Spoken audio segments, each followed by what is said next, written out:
मराठी साहित्यिक आणि कथाकार भारत सासणे सरांनी अनौपचारिक गप्पांच्या दरम्यान त्यांच्या इजिप्त पर्यटनाची एक सुंदर आठवण सांगितली. इजिप्त येथील अलेक्झांड्रिया ग्रंथालय हे जगातील ज्ञानाचे केंद्र मानले जाते. याचे मुख्य कारण म्हणजे तेथील समृद्ध लायब्ररी आणि त्या लायब्ररीचं जे काही प्रशासन आहे ते अतिशय वेगवान, अतिशय सुनियोजित असं ते प्रशासन आहे. एक भारतीय लेखक आपल्या लायब्ररीला भेट देतोय म्हटल्यानंतर तिथल्या प्रशासनाने त्यांचं स्वागत तर केलंच, पण त्यांना असं सांगितलं की ग्रंथालयातील कोणत्याही विषयाचं एक पुस्तक तुम्ही आम्हाला सांगा, आम्ही तुम्हाला ते 4 सेकंदात तुमच्या हातात आणून देतो. तर सासणे सरांनी सांगितलं की मला क्लिओपात्राबद्दल वाचायला आवडेल आणि अक्षरशः 4 सेकंदात तिथल्या ग्रंथपालाने ते पुस्तक त्यांच्या हातात दिलं. इतकंच नव्हे तर त्यांना सांगितलं की तुम्ही हे पुस्तक वाचत बसा आणि आम्ही तुमचं एक व्हिडिओ इथे शूट करतो. त्या पद्धतीने त्यांनी ते व्हिडिओ शूट केला आणि त्यांच्या ते संग्रही ठेवला व्हिडिओ. एक भारतीय लेखक इजिप्तमधल्या लायब्ररीला भेट देतोय हा क्षण त्यांनी कॅमेऱ्यात कैद केला आणि संग्रही ठेवला.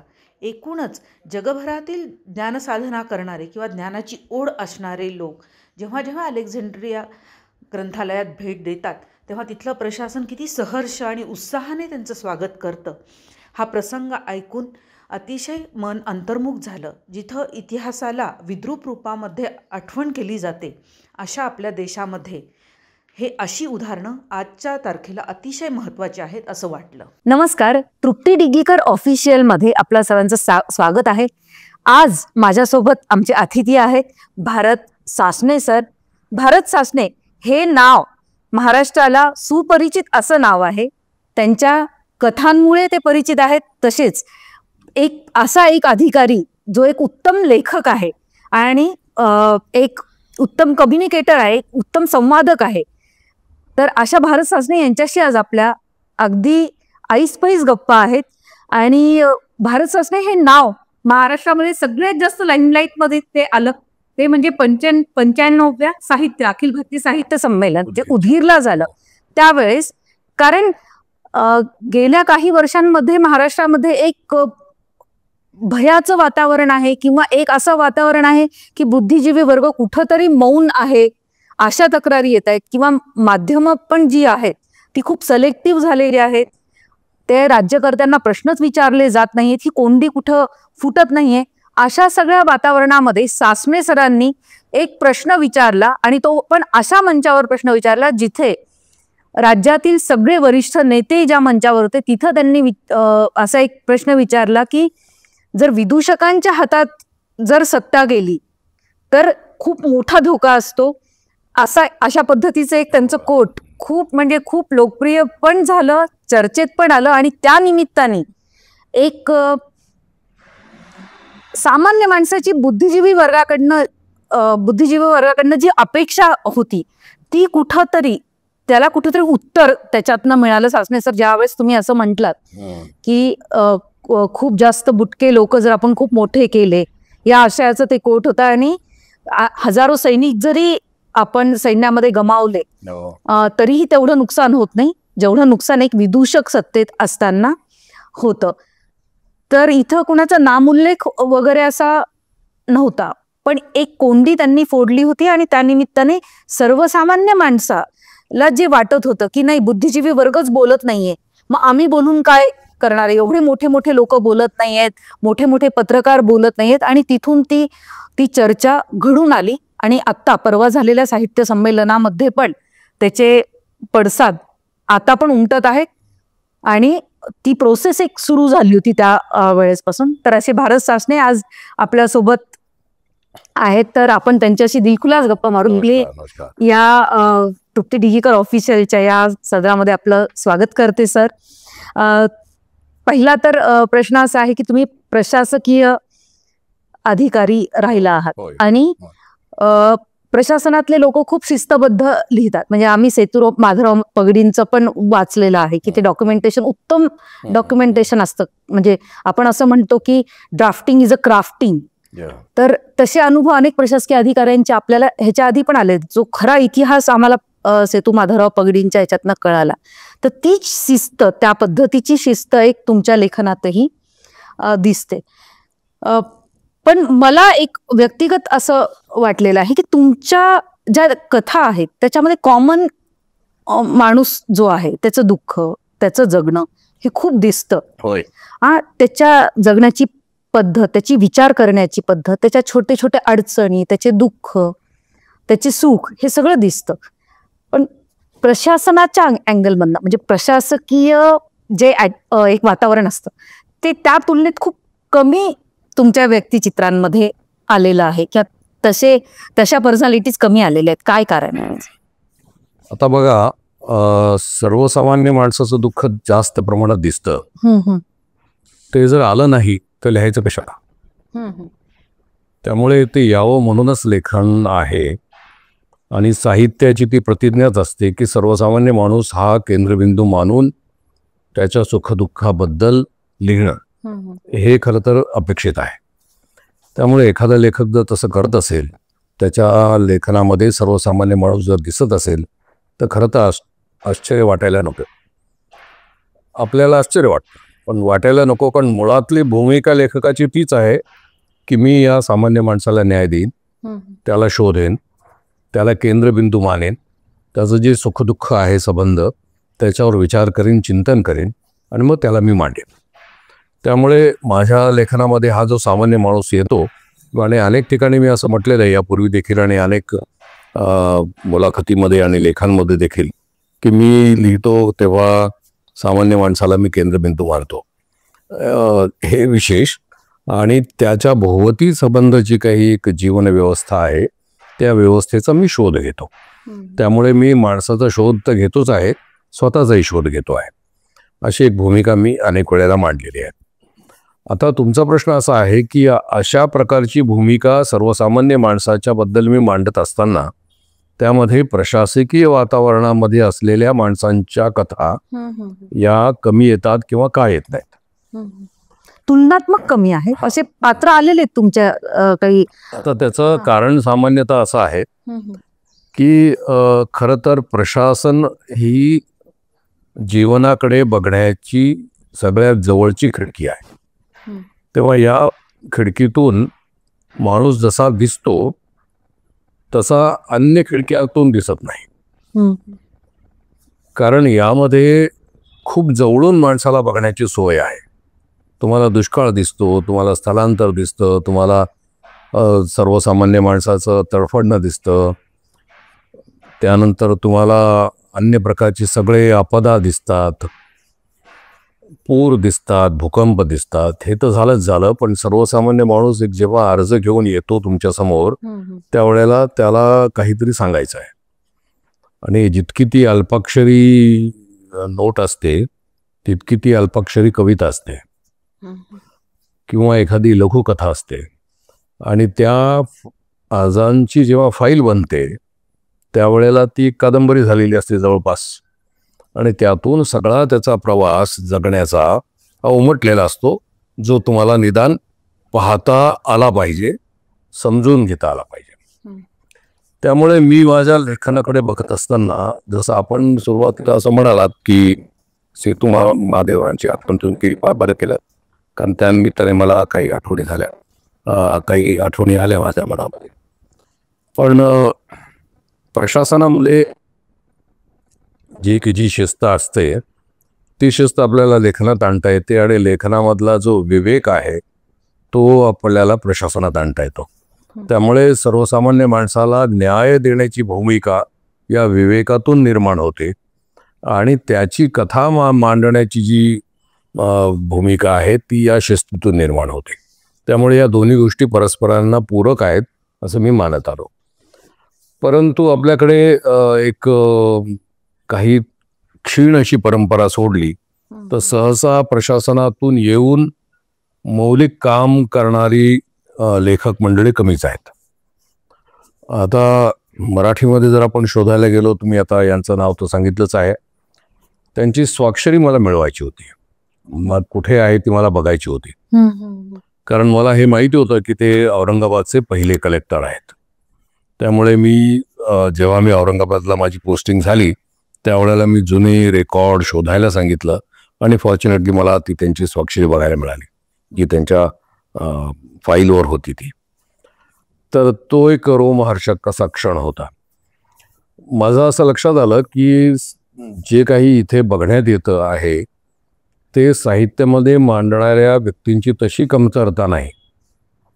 आपण जर आणखीन थोडंसं मागे गेलो तर ब्रिटिश परंपरेमध्ये देखील आपल्याला ही माणसं सापडतात की जी प्रशासनामध्ये देखील होती, राज्यकर्ते म्हणून देखील वावरत होती आणि त्याचबरोबरीने या समाजामध्ये जे काही चालू आहे त्याच्याबद्दलचं लिखाण देखील करत होती.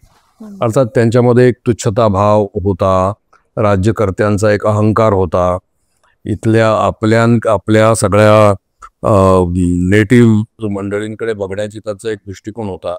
हे जरी असलं तरी त्याचबरोबरीने एका बाजूने एक ललित साहित्य देखील लिहित होते आणि संशोधनात्मक काम देखील, संशोधनात्मक जास्त आर्किओलॉजीची स्थापना करणे, या सगळ्या गोष्टी त्यांच्या अधिकाऱ्यांनी केलेल्या. मग ते अधिकारी कोण होते आणि त्यांनी मुळातील त्यांचं बॅकग्राऊंड काय, ते आले कशाला इथे आणि काय करत होते, हा सगळा विचार केला तरी त्यांचं योगदान काही प्रमाणात आपल्याला मिळालेलं आहे नक्की.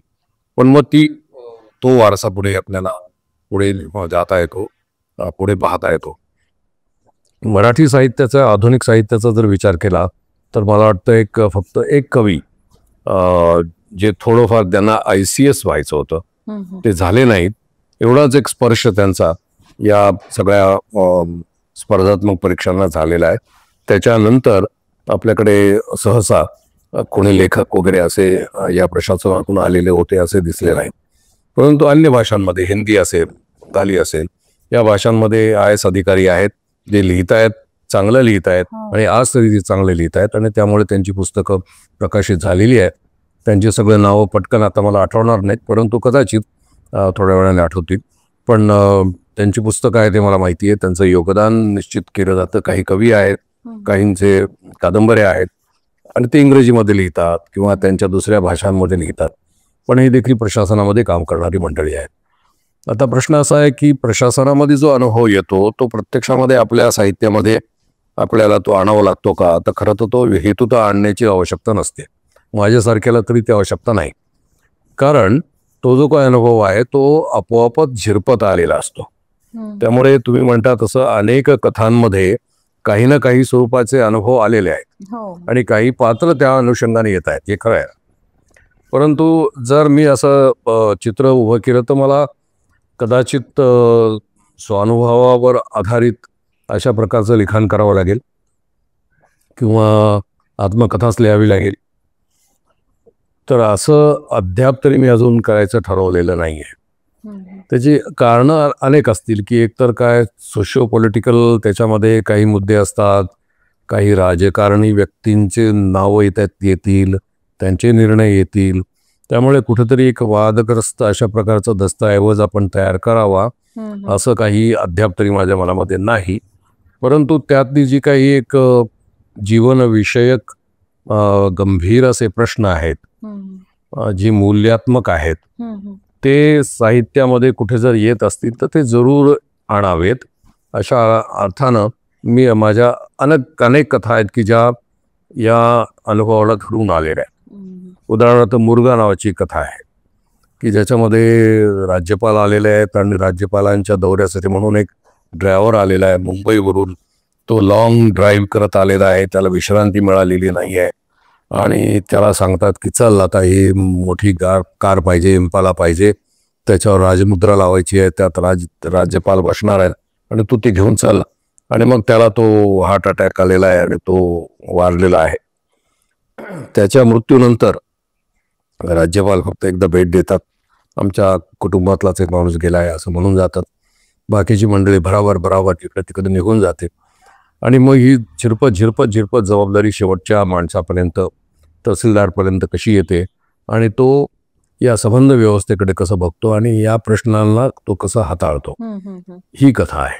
त्यामुळे सर्वसामान्य माणसाची ती कथा असल्यामुळे एका सामान्य ड्रायव्हरचा मृत्यू, आणि त्याला मुर्गा यासाठी म्हटलेलं आहे की मुर्गा जसा बळी दिला जातो तसं त्याला बळी दिलेला आहे त्याच्या मृत्यूकडे बघून, आणि सगळी मंडळी केवळ कोरडी सहानुभूती दाखवून निघून जातात. अशा प्रकारची वास्तववादी कथा आहे ती. आता ही कथा लिहित असताना यामध्ये संबंध उतरंड आलेली आहे. रेव्हेन्यू डिपार्टमेंटची, कमिशनर, कलेक्टर, तहसीलदार, डेप्टी कलेक्टर, बाकीची सगळी मंडळी, पत्रकार आलेले आहेत, इतर लोक आलेले आहेत, राज्यपालाचे दौरे कसे होतात, दौरे कसे ठरतात, त्या अनुषंगाने काय काय करावं लागतं, हे सगळं त्याच्यामध्ये आलेलं आहे. त्यामुळे मी जे बघितलं प्रत्यक्षात ते तो अनुभव यानं त्या स्वरूपामध्ये या कथेमध्ये जसाच्या तसा आलेला आहे. अशा अनेक कथांचं मला तुम्हाला रेफरन्स देता येईल. तप्त प्रवाहासारखी कथा आहे की ज्यामध्ये गुराढोरांना दुष्काळाच्या परिस्थितीमध्ये गावकऱ्यांनी सोडून दिले आहे, आणि सोडून दिल्यानंतर कारण ते स्वतःच पोट सांभाळू शकत नाहीत, पाहू शकत नाहीत, त्यांच्यावर स्थलांतराचा प्रसंग आलेला आहे. आणि अशा प्रसंगी या गुराढोरांची जबाबदारी कोणी घ्यायची, तर अतिशय खिन्न मनाने या लोकांनी या गुराढोरांना, आपल्या घरच्या जनावरांना रस्त्यावर सोडून दिलेला आहे. अशा वेळेला उपजत शहाणपणा किंवा नैसर्गिक शहाणपणा लक्षात घेऊन ही जनावरांची झुंड आहे ते झुंड, ती सगळे जनावर एकत्र येतात आणि जणू एका शिस्तीने, जणू कोणीतरी त्यांना प्रेरित करत आहे अशा एका प्रेरणेने अज्ञात दिशेला चालायला लागतात.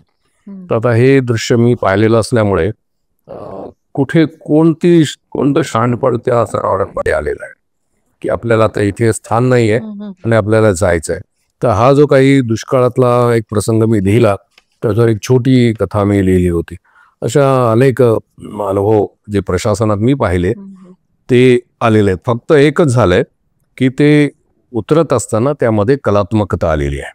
त्यामुळे कलात्मकतेच्या एका अर्थानं बुरखा मी म्हणणार नाही, त्या माध्यमातून कलात्मकतेचा आधार घेऊन हे जे काही जळणारं वास्तव आहे ते या कथेमध्ये उतरलं असं म्हणता येईल आपल्याला. तुमच्या सगळ्या कथांमधनं खूप वास्तवाला भिडणारं किंवा माणसाचं खूप सायको अनालिसिस खूप जास्त असतं. खूप सूक्ष्म माणसाचे अंतर्मन तुम्ही पकडता बरोबर तुमच्या शब्दांमध्ये.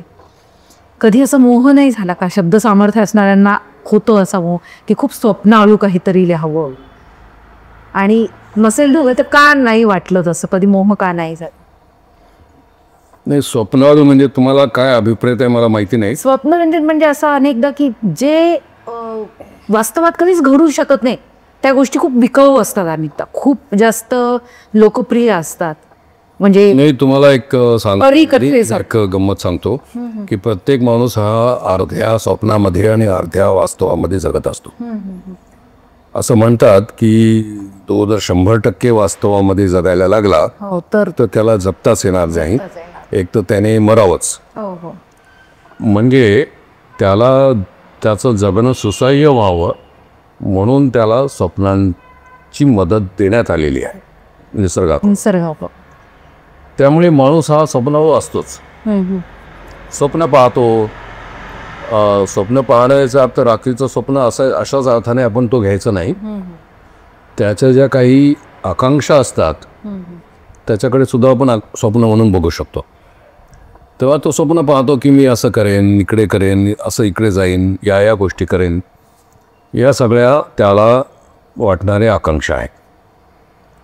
तेव्हा त्याच्या स्वप्नांचा जेव्हा लेखक या नात्याने जर कोणाला आढावा घ्यायचा असेल आणि वास्तवाची पकड आहे ती देखील सोडायची नसेल, तर जे काही लिहिणं होईल ते थोडंसं वास्तवाच्या पलीकडे जाणारं असेल. केवळ वास्तवावर ज्यांची पकड आहे ते लेखक माझ्या मते फार मोठे होऊ शकलेले नाही आहेत.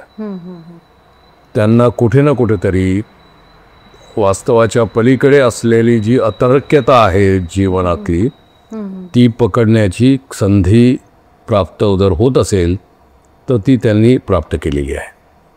त्यामुळे आपण सगळ्याच मोठ्या लेखकांचा जर एक एक विचार जर केला तर असं लक्षात येते की ते वास्तववादी लेखक आहेत का आहेत, पण त्याचबरोबरीने ते त्याच्या पलीकडे जाऊन काहीतरी सांगतात.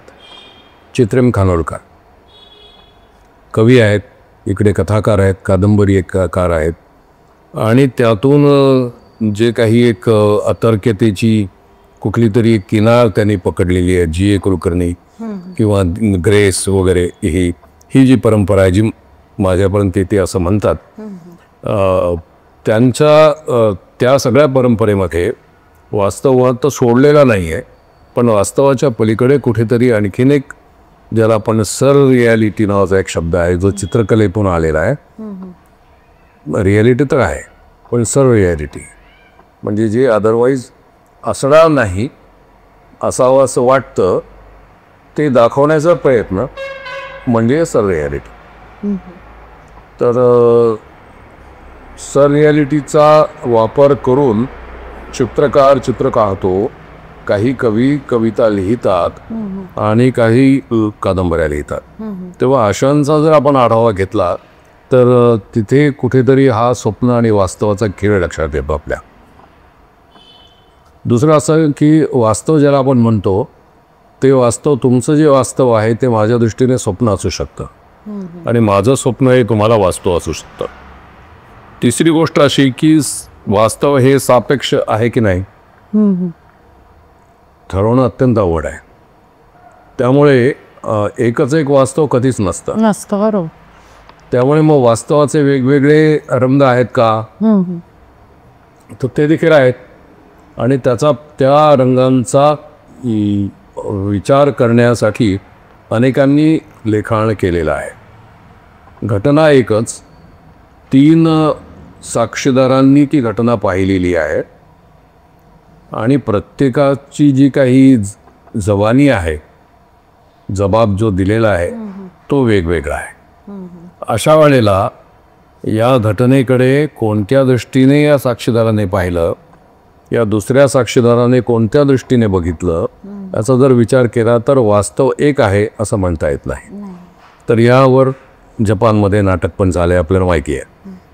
तर राशोमान, तर अशा प्रकारच्या नाटकातून आणि अशा प्रकारच्या चिंतनातून एक बाबीला अधोरेखित करण्याचा प्रयत्न झाला की वास्तव एकच एक कधी नसतं, ते सापेक्ष देखील असतं. एकाचं वास्तव दुसऱ्याचं वास्तव वेगवेगळं असू शकतं, एकाचं स्वप्न दुसऱ्याचं वास्तव असू शकतं, एकाचं वास्तव दुसऱ्याचं स्वप्न असू शकतं. त्यामुळे स्वप्न आणि वास्तव यांच्या सीमारेषा अत्यंत धूसर आहेत आणि त्या पकडण्याचा प्रयत्न ज्या ज्या लेखकांनी केला त्यांनी विशेष काहीतरी येऊन ठेवलेलं आहे. त्यामुळे अशा लेखकांच्याकडे जेव्हा मी बघतो तेव्हा मला असं लक्षात येतं की त्यांच्यावर सर्रासपणे आणि निर्बुद्धपणे आपण वास्तववादी लेखक असा शिक्का मारू शकत नाही, मारू नये. तेव्हा माझा देखील प्रयत्न हाच राहिला की माणसाचा शोध घेत असताना त्याचा स्वप्नाचा शोध देखील घेतला पाहिजे आणि वास्तव आणि स्वप्न याच्या पलीकडे देखील जाऊन त्याचं अस्तित्व आपल्याला शोधायचं आहे. त्यामुळे त्याही दृष्टिकोनातून मी प्रयत्न केलेला आहे. आता लोकप्रिय एक असतं की लोकप्रिय म्हणजे लोकांना काही काही साहित्य खूप माहिती असतं. काय वाचलंय, आम्ही युवंत वाचलंय, आम्ही राधेय वाचलंय, असे काही आहे. ऐसपैस गप्पा दुर्गाबाईंची वाचलेलं आहे. असे काही पुस्तकं आहेत ते जवळपास सगळ्यांनी वाचलेले असतात, जे बहुतांश वेळा महाभारतातल्या पात्रांशी निगडीत आहेत किंवा शिवाजी महाराजांशी निगडीत श्रीमान योगीसारखं, तर ते वाचलेलं असतं. तर अनेकदा असं ह्याला लोकप्रिय साहित्य असं ढोबळमानाने म्हटलं जातं, रोजच्या भाषेमध्ये म्हटलं जातं. तर ह्याचं साहित्य मूल्य कमी आहे वगैरे अशा पण अनेक प्रतिक्रिया ऐकायला येतात. तर तुमच्या दृष्टीने त्या अशा चर्चांना काय म्हणजे याचं काय आंदोलन चला की लोकप्रिय साहित्य आणि साहित्य मूल्य असलेलं साहित्य असं काही वेगळं असतं? पण चर्चा मला नाही ठीक आहे, पण आपण जर याच्या खाली आणखीन मुळामध्ये जायचा जर प्रयत्न केला तर माझं तरी ऑब्झर्वेशन असं आहे, निरीक्षण असं आहे की बरीचशी मंडळी अशी असतात की ज्यांचा साहित्याशी तसा काही संबंध आलेला नसतो, त्यांनी वाचलेलं नसतं, परंतु त्यांच्यावर काही संस्कार झालेले असतात. जे संस्कार कीर्तनातून होतात, आपल्याकडे घरातून होतात, आपल्या घरी एखादी पोथी असते, आपली आजी ती वाचत असते, या अशा पद्धतीनं काही धार्मिक इत्यादी संस्कार झालेले असतात. ते संस्कार कानावर झालेले असतात, ते संस्कार मनावर झालेले असतात, मेंदूवर झालेले असतात. त्यामुळे साहित्य हे काहीतरी आदरणीय गोष्ट आहे असा थोडासा एक भास त्यांच्या मनामध्ये असतो, पण त्याने वाचलेलं नसतं. पण असाही जो माणूस आहे तो देखील आपल्या साहित्याच्या दृष्टीने महत्त्वाचा आहे, कारण त्याचीच कथा मांडायची असते आपल्याला. त्यामुळे लेखकाला तो माणूस परका नाही, जो ज्याने काहीच वाचलेलं नाही तो लेखकाला परका नाही. तो देखील आपलाच आहे आणि तितक्याच आत्मीयतेने लेखक त्याच्याकडे बघत असतो. आदिवासी असेल, ग्रामीण असेल, आणखीन सर्व दूर पसरलेला कुठला तरी सर्वसामान्य माणूस असेल, निरक्षर असेल, त्याने काही वाचलेलं नसेल तरी देखील त्याची कथा आहे, त्याचं एक जगणं आहे. तर ते जगणं मांडण्यासाठी म्हणून लेखक जेव्हा प्रयत्न करतो त्यावेळेला हा वर्ग देखील त्याला आपला वाटत असतो. दुसरा एक वर्ग आहे की ज्यांनी थोडंसं वाचलेलं आहे, त्यांचं शिक्षण झालेलं आहे, ते साक्षर आहेत, त्यांनी थोडंसं, जसं तुम्ही नावं घेतली की श्रीमान योगी वाचला वगैरे वगैरे असं. तर आता काय झालेलं आहे, दरम्यानच्या काळामध्ये साधारणपणे मागच्या 30 वर्षामध्ये बेस्ट सेलर्स म्हणून पुस्तकांची एक लाट आली आणि असा एक समज निर्माण झाला की साहित्य म्हणजे याच महत्त्वाच्या कादंबऱ्या आहेत, कर्णायन वाचा, अमुक वाचा, छावा वाचा, अजून काय वगैरे असं. आणि पालक मंडळी अशा ठिकाणी जाऊन ही पुस्तकं खरेदी करतात आणि आपल्या मुलांना देतात. त्यांना असं वाटतं की त्यामुळे आपल्या मुलांवर चांगले संस्कार होतील आणि आपण त्यांना काहीतरी चांगलं वाचायला देतो.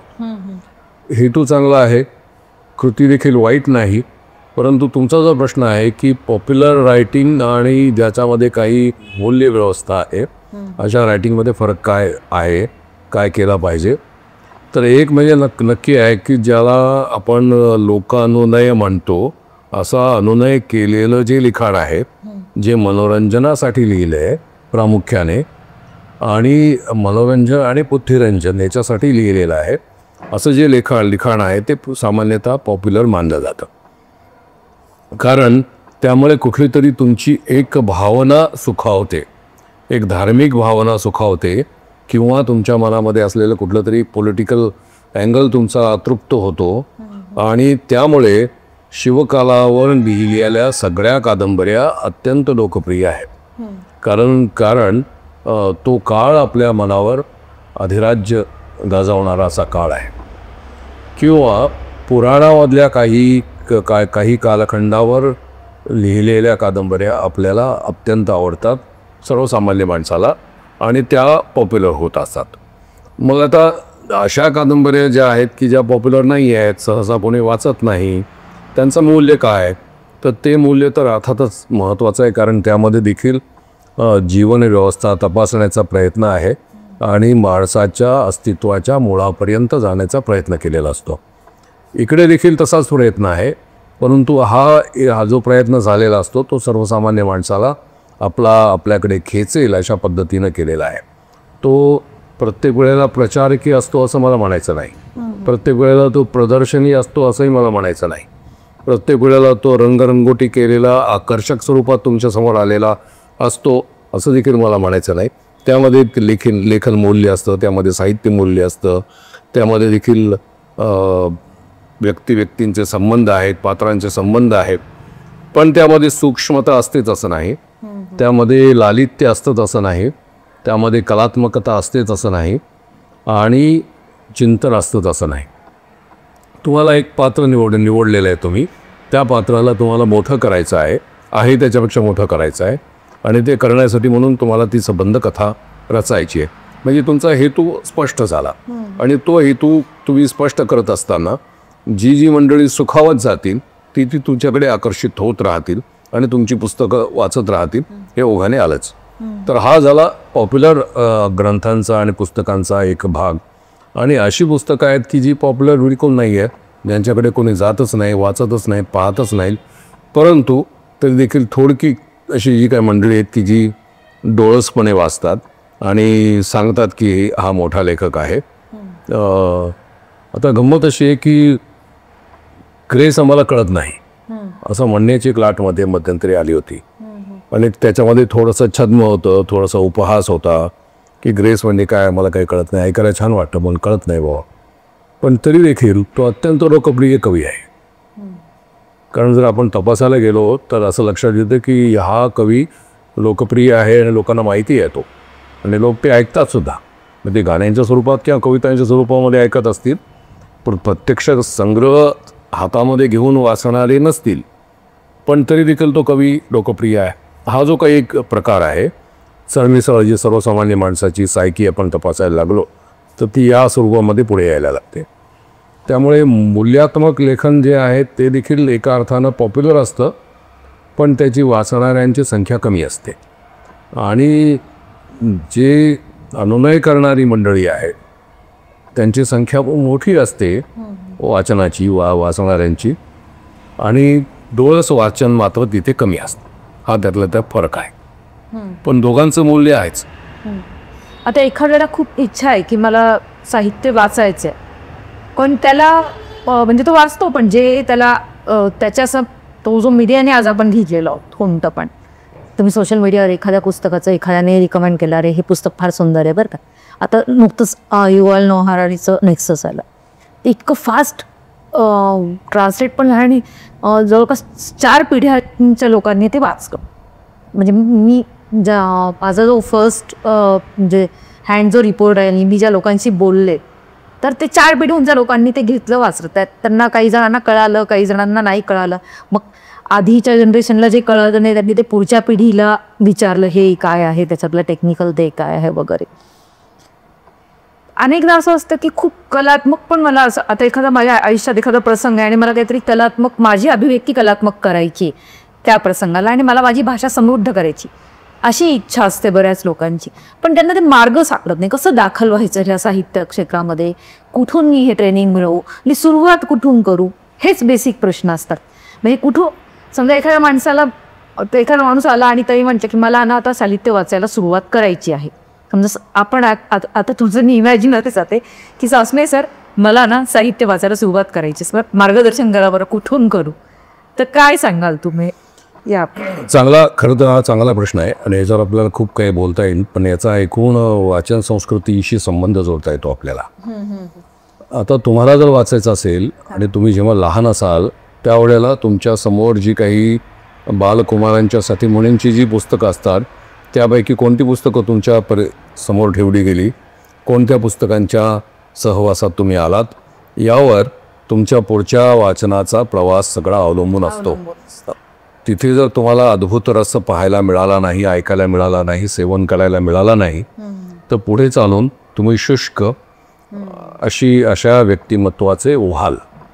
त्यामुळे असं म्हटलं जातं आहे सायकोलॉजीमध्ये की अद्भुत रसाचा परिचय हा बालवयामध्ये व्हायला पाहिजे, तरच तो कल्पक, इमॅजिनेटिव्ह अशी व्यक्ती म्हणून विकसित होऊ शकते. त्यामुळे सुरुवात जर चांगल्या पुस्तकांपासून जर झाली तर मधल्या टप्प्यात 12 वर्षाच्या मुलाच्या समोर किंवा मुलीच्या समोर जेव्हा वेगवेगळे धुवारे जे फुटत असतात मनामध्ये, ते वीर रसाचे आहेत, सस्पेन्स, थ्रिल इत्यादी गोष्टींची आहेत. त्यामुळे अशा सगळ्या पुस्तकांकडे त्या वयामध्ये हा वाचक ओढला जातो. पुढे 14 ते 16च्या पुढे गेल्यानंतर शृंगार इत्यादी रसाकडे तो ओढला जातो आणि नंतर त्याला सामाजिकता आणि मग पॉलिटिकल बॅकग्राऊंड इत्यादी गोष्टी समजायला लागतात. तर हा जो प्रवास आहे, हा प्रवास जर वाचनाचा प्रवास जर सुव्यवस्थितपणे जर झाला, कुठेही काही मध्ये अपघात झाला नाही, मध्ये 4-5 वर्ष पुस्तकच मिळाली नाहीत वाचायला, तर अनेक गडबड होऊन गोंधळ होऊ शकतो त्या व्यक्तीच्या. त्यामुळे मला आता वाचायचं की मी काय करायचं असं जर प्रश्न तुम्ही विचारला तर मी असं उत्तर तुम्हाला देऊ शकेन की तुम्ही थोडंसं मागे जाऊन बघा बरं. तुमच्या लहानपणी तुम्ही या गोष्टी वाचल्यात का? तुम्ही गलीवरचा प्रवास वाचलाय का? तुम्ही चांदोबा, ॲलिस इन वंडरलँड वाचलाय का? चांदोबा तर तुम्हाला आता मिळणारच नाही. कारण ते बंद झालेत केव्हाचे, पण आता पुन्हा त्याचे खंड आलेत असं म्हणतात. अशा प्रकारचं जे काही माझ्याकडून वाचायचं राहिलं आहे, असे जे काही वर्ल्ड क्लासिक्स आहेत अभिजात साहित्य बालकुमारांचं, ते जर मी पुन्हा मिळवून जर वाचलं तर काय होईल. तर कदाचित तो प्रवास पुन्हा सुरू होऊ शकतो. आणि मग नंतर तुम्ही महाभारत वाचा, नंतर वेद वाचा, हे सगळं नंतर वाचायचं आहे.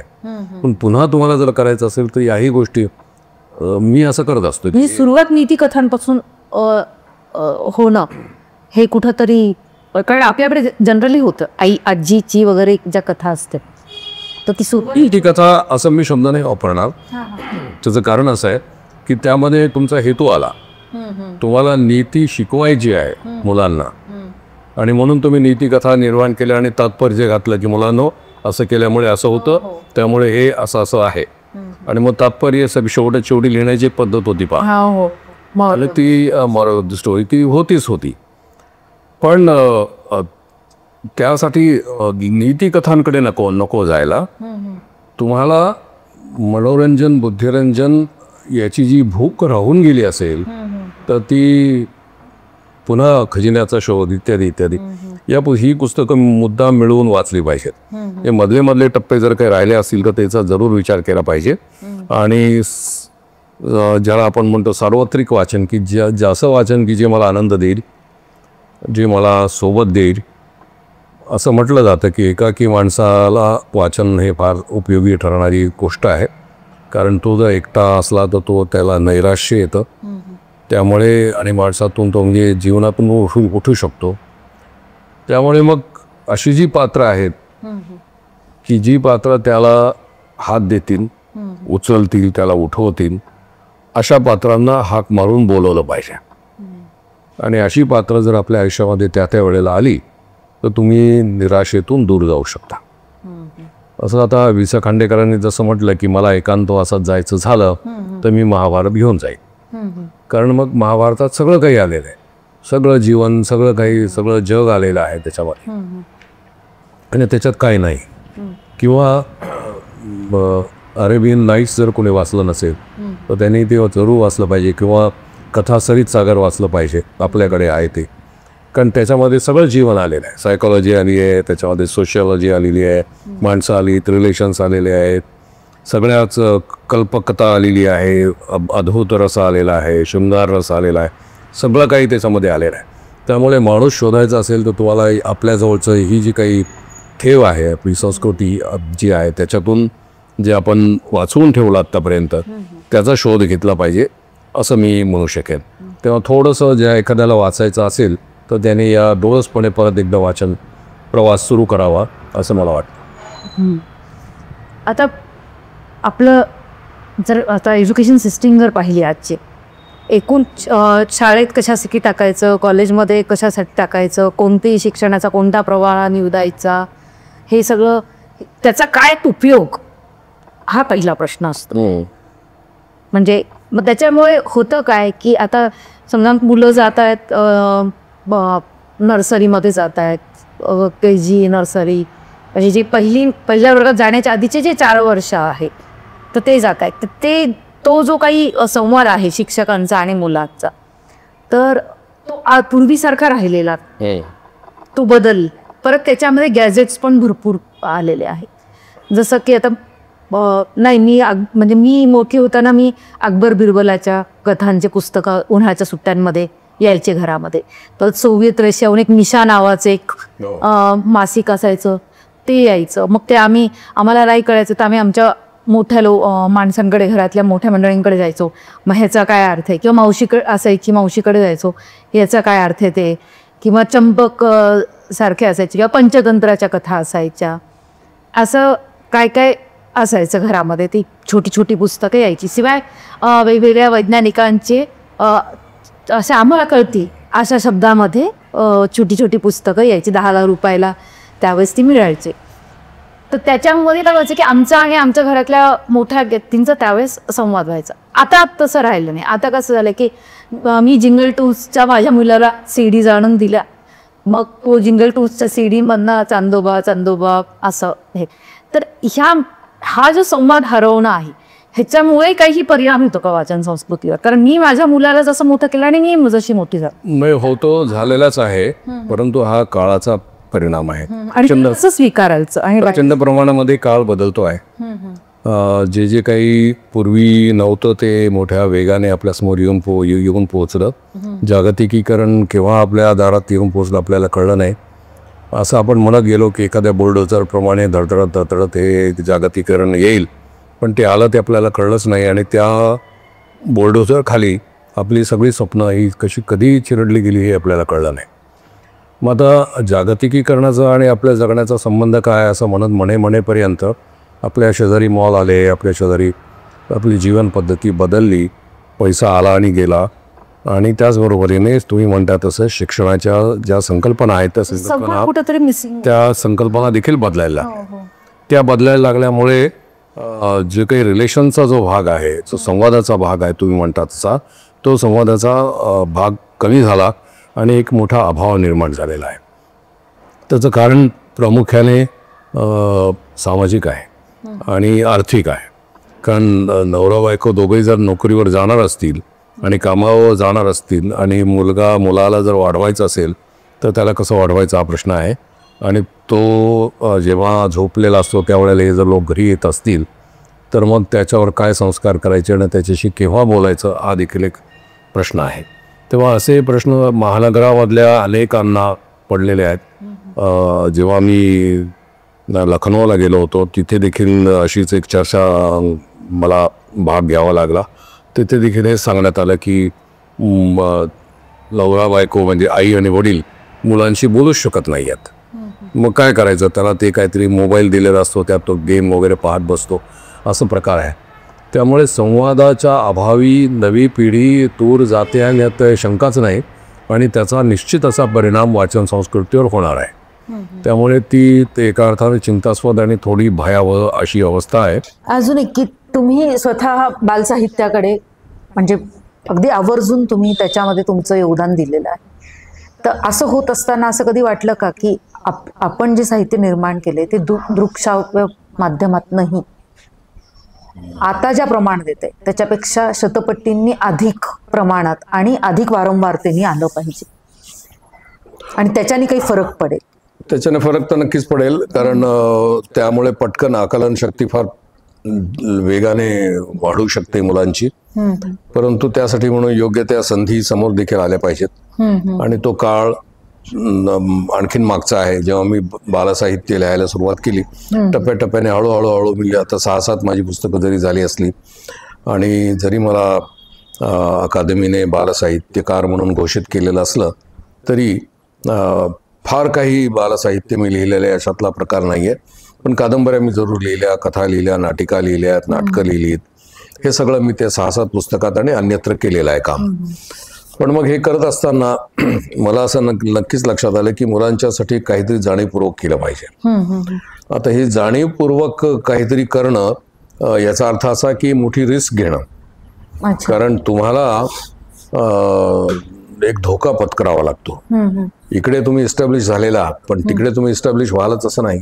त्यामुळे तिथे तुम्हाला अपयश येऊ शकतं बालसाहित्यामध्ये, कारण ती भाषा कळणार नाही तुम्हाला. तशी मुलांना अनुरूप अशी ओघवती सुंदर भाषा, पण ती सुंदर म्हणजे कलात्मकच पाहिजे, प्रत्येक वेळेला सजवलेली पाहिजे असं नाही.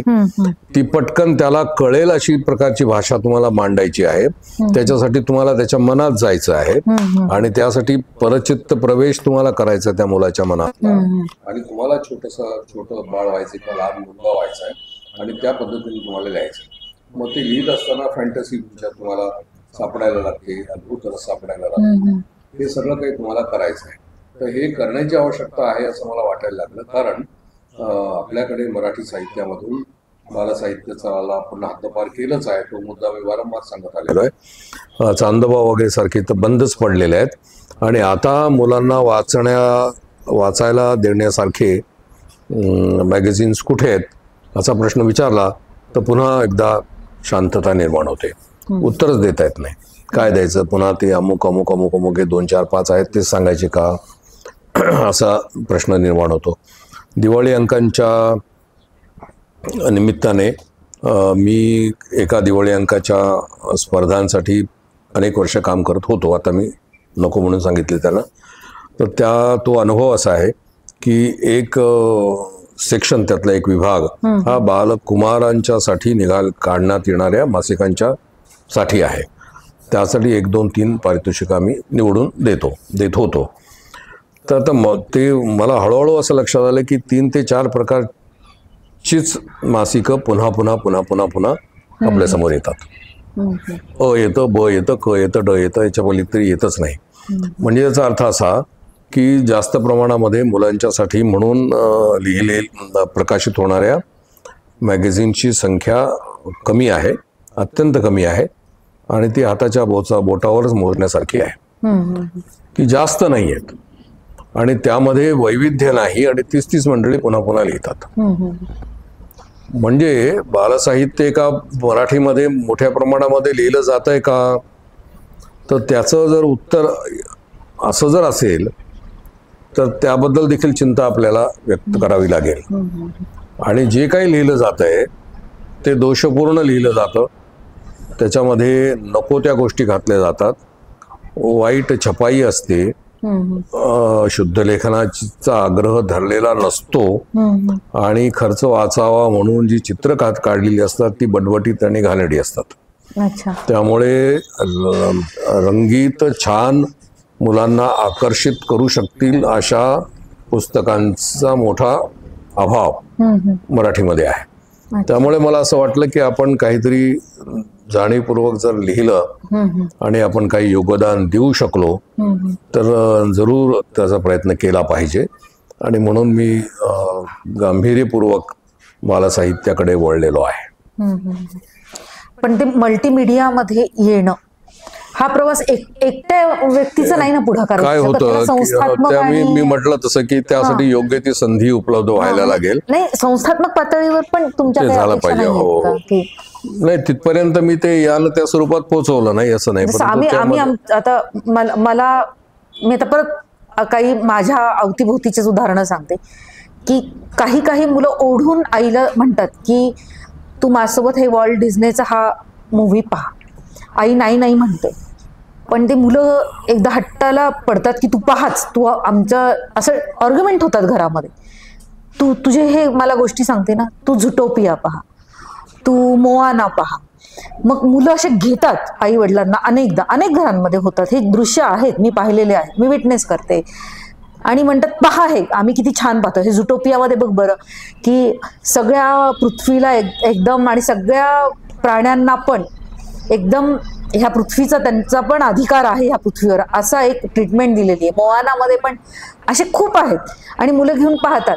मग असं जेव्हा पाहतो तेव्हा असं वाटतं की हे आपल्या भाषेत नाहीये. जसं तुम्ही जर असं मी असं ऑब्झर्व करते की तमिळ आणि तेलुगूमध्ये हेच पटकन ते डबिंग करून त्यांच्या भाषेमध्ये हेच दृश्य पटकन खूप स्पीडनी करतात ते. तर त्या बाबतीमध्ये मग एकच अनुभव मी तुम्हाला सांगतो. हा कॉन्फ्लिक्ट आहे बरं का पिढ्यांमधला. म्हणून नक्की त्याच्यामध्ये आणखीन एक कारण असं आहे की मराठीमध्ये फार मोठ्या प्रमाणामध्ये असं काम होत नाही. म्हणजे जसं डबिंग होत नाहीये किंवा मोठ्या प्रमाणामध्ये स्टुडिओज नाही आहेत, हे काम होत नाहीये. त्याच्यानंतर कार्टून्स होत नाहीत मराठीमध्ये, हे सगळे प्रकार होत नाहीत. हिंदीत कुणीतरी करत असेल किंवा अन्य भाषेमध्ये कुठेतरी करत असेल, पण त्यासाठी म्हणून प्रयत्न करायला पाहिजे ही अजून इच्छा समाजामध्ये निर्माण झालेली नाही. मी एक कादंबरी लिहिली होती मुलांच्यासाठी, ती गाजली बऱ्यापैकी. त्यावर चित्रमालिका तयार झाली, म्हणजे ज्याला आपण कॉमिक्स म्हणतो किंवा अशा अर्थानं. तर ती एका वृत्तपत्राने साप्ताहिक त्यांच्या रविवारच्या अंकामध्ये ती प्रकाशित केली. 20 आठवडे ती चालली आणि नंतर ती संपली. आता त्याचं पुस्तक झालं पाहिजे असं मला वाटत होतं. आणि चित्र तयार आहेत, त्याच्यानंतर मजकूर तयार आहे, त्याच्यात पात्रांच्या तोंडी जे घातलेले संवाद तयार आहेत, संबंध आणि वर्ल्ड क्लास चित्र काढलेली आहेत चित्रकाराने. इतकं सगळं काही मटेरियल तयार असताना मराठीमध्ये कॉमिक्स का छापलं जात नाही, तर पुन्हा प्रश्न आर्थिक होतो. आम्ही किती खर्च करायचा, किती प्रती काढायच्या, त्या विकायच्या कशा, तो खर्च पुन्हा निघेल का, एकही प्रकाशकाने अद्याप त्याबाबत सकारात्मकता दाखवलेली नाही. त्यामुळे मटेरियल तयार असताना आणि उत्तम प्रकारे उपलब्ध असताना ते कॉमिक्स छापलं न जाणे हा एक अनुभव मला आलेला आहे. मी अनेकांना अजूनही सांगत असतो की हे छापलं पाहिजे, आपण काहीतरी केलं पाहिजे, कारण यामुळे ग्रामीण भागामधल्या मुलांना तरी त्यांचं आकलन शक्ती निश्चित वाढू शकते. कारण अजूनही त्यांना कॉमिक्स कसं वाचायचं हे कळलेलं नाही. मोठी दुर्दैवाची गोष्ट आहे. त्याचं कारण सांगतो मी तुम्हाला की ह्याच्यामध्ये मराठी भाषिक सामान्य माणूस कमी पडतो का? कमी पडतो, कमी निश्चित पडतो. त्याचं जे काही वैचारिक दारिद्र्य असेल तेही आहे की आपण काय केलं पाहिजे. आता उदाहरणार्थ जर कॉमिक्स वाचायचं असेल तर त्या मुलाची नजर ही डावीकडून उजवीकडे जाते की वरून खाली जाते हे तुम्ही बघा. तेव्हा तुम्हाला जर असं बे असं जर शिकवलं असेल वरून खाली, तर तो वरून खाली बघायला लागतो. म्हणजे जर 5 चित्र असतील तर आणि ती निशब्द असतील चित्र, आणि हा एक भाग की निशब्द, याच्यामुळे निशब्द चित्र बघण्यामुळे आकलन शक्ती वाढते. कारण तो वाचायचं काही नाहीये पण समजून घ्यायचं आहे. त्यामुळे 1, 2, 3, 4, 5 नंतर 6वं चित्र तो मुलगा पहिलं बघतो आणि एकदम 6वं पाहतो. त्यामुळे त्याच्या मेंदूमध्ये गोंधळ निर्माण होतो, त्याची आकलन शक्ती वाढत नाही. त्याच्यामुळे हे जे कॉमिक्स नावाचं प्रकरण आहे हे देखील मराठीत आलं पाहिजे, ग्रामीण मुलांपर्यंत पोहोचलं पाहिजे आणि त्यातून त्याची आकलन शक्ती वाढवली पाहिजे. पण हे करणार कोण हा प्रश्न पडतो आपल्याला. मग ते प्रकाशकांचं आणि अनेकांचं काम आहे. आणि मग तुम्ही तुमच्या प्रश्नाच्याकडे नंतर आपण येतो की मग हे मीडियामध्ये का शक्य नाही आहे, इलेक्ट्रॉनिकल मीडियामधून हे होऊ शकतं का, मल्टीमीडियामधून हे होऊ शकतं का. तर त्याच्यासाठी पुन्हा पैसा, रिसोर्सेस, करणारी मंडळी, करण्याची इच्छा, तसे स्टुडिओज, त्याचं काम करण्याची इच्छा, हे सगळं एकत्र आलं पाहिजे. ते केव्हा तरी येईल, त्यावेळेला मग हे सगळ्या गोष्टी धडाधड पुढे येतील असं मला वाटतं. इतर भाषांमध्ये ते होतं आहे, मराठीत नाही होत. आता भारत सासणे हा लेखक जो आहे तो कुणाचा वाचक आहे हा मला पडलेला प्रश्न आहे. तो याच्यासाठी की तुम्ही जेव्हा सगळे व्यक्तिचित्र शब्दबद्ध करता तेव्हा तुम्ही सायकोलॉजिकल प्रोफाईल मांडताय काय असं वाटतं. त्याच्यातनं मला हा प्रश्न पडला की तुम्ही कुणाचे वाचक राहिला आहात.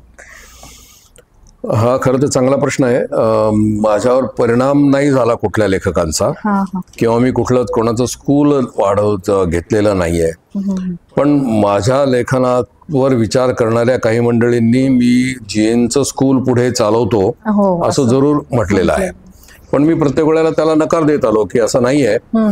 मी जीएनच्या मध्ये आणि माझ्यामध्ये जो फरक आहे तो इतरांनीच सांगायला सुरुवात केली आणि त्यामुळे मला निश्वास टाकता आला की बरं झालं आता लोक सांगायला लागलेले आहेत. कारण साम्य सांगण्याचा प्रयत्न अनेकांनी केला होता, परंतु असं सांगण्यात आलं की मानवी दुःखाचं मूळ हे नियतीमध्ये आहे असं जर जीए सांगत असतील तर मानवी दुःखाचं मूळ हे वर्तनामध्ये आहे, मानवाच्या वर्तनात आहे असं मी सांगतोय. हा त्यातला महत्वाचा फरक अधोरेखित व्हायला लागल्यानंतर मला बरं वाटलं. पण तुमचा मूळ प्रश्न असा आहे की मी कोणाचा वाचक आहे. तर आता समजा मी तुम्हाला सांगितलं की मला असं वाटलेलं की तुम्ही फारच मानसशास्त्राचे पुस्तकं वाचता का काय. नाही, मी मानसशास्त्राचा अभ्यास जरूर केलेला आहे. कारण लेखकाला कोणताच विषय हा अस्पर्श असत नाही. त्यामुळे तो तुमचा विश्वास असो नसो त्याला ज्योतिषशास्त्रही वाचलं पाहिजे, त्याला ऑकल्ट सायन्स पण त्याने वाचलं पाहिजे, त्याने धार्मिक ग्रंथही वाचले पाहिजे, त्याने इतिहास देखील वाचला पाहिजे, अवांतर वाचलं पाहिजे, या जगाबद्दलची माहिती जिथे जिथे आहे त्याच्याबद्दलही त्याने वाचलं पाहिजे.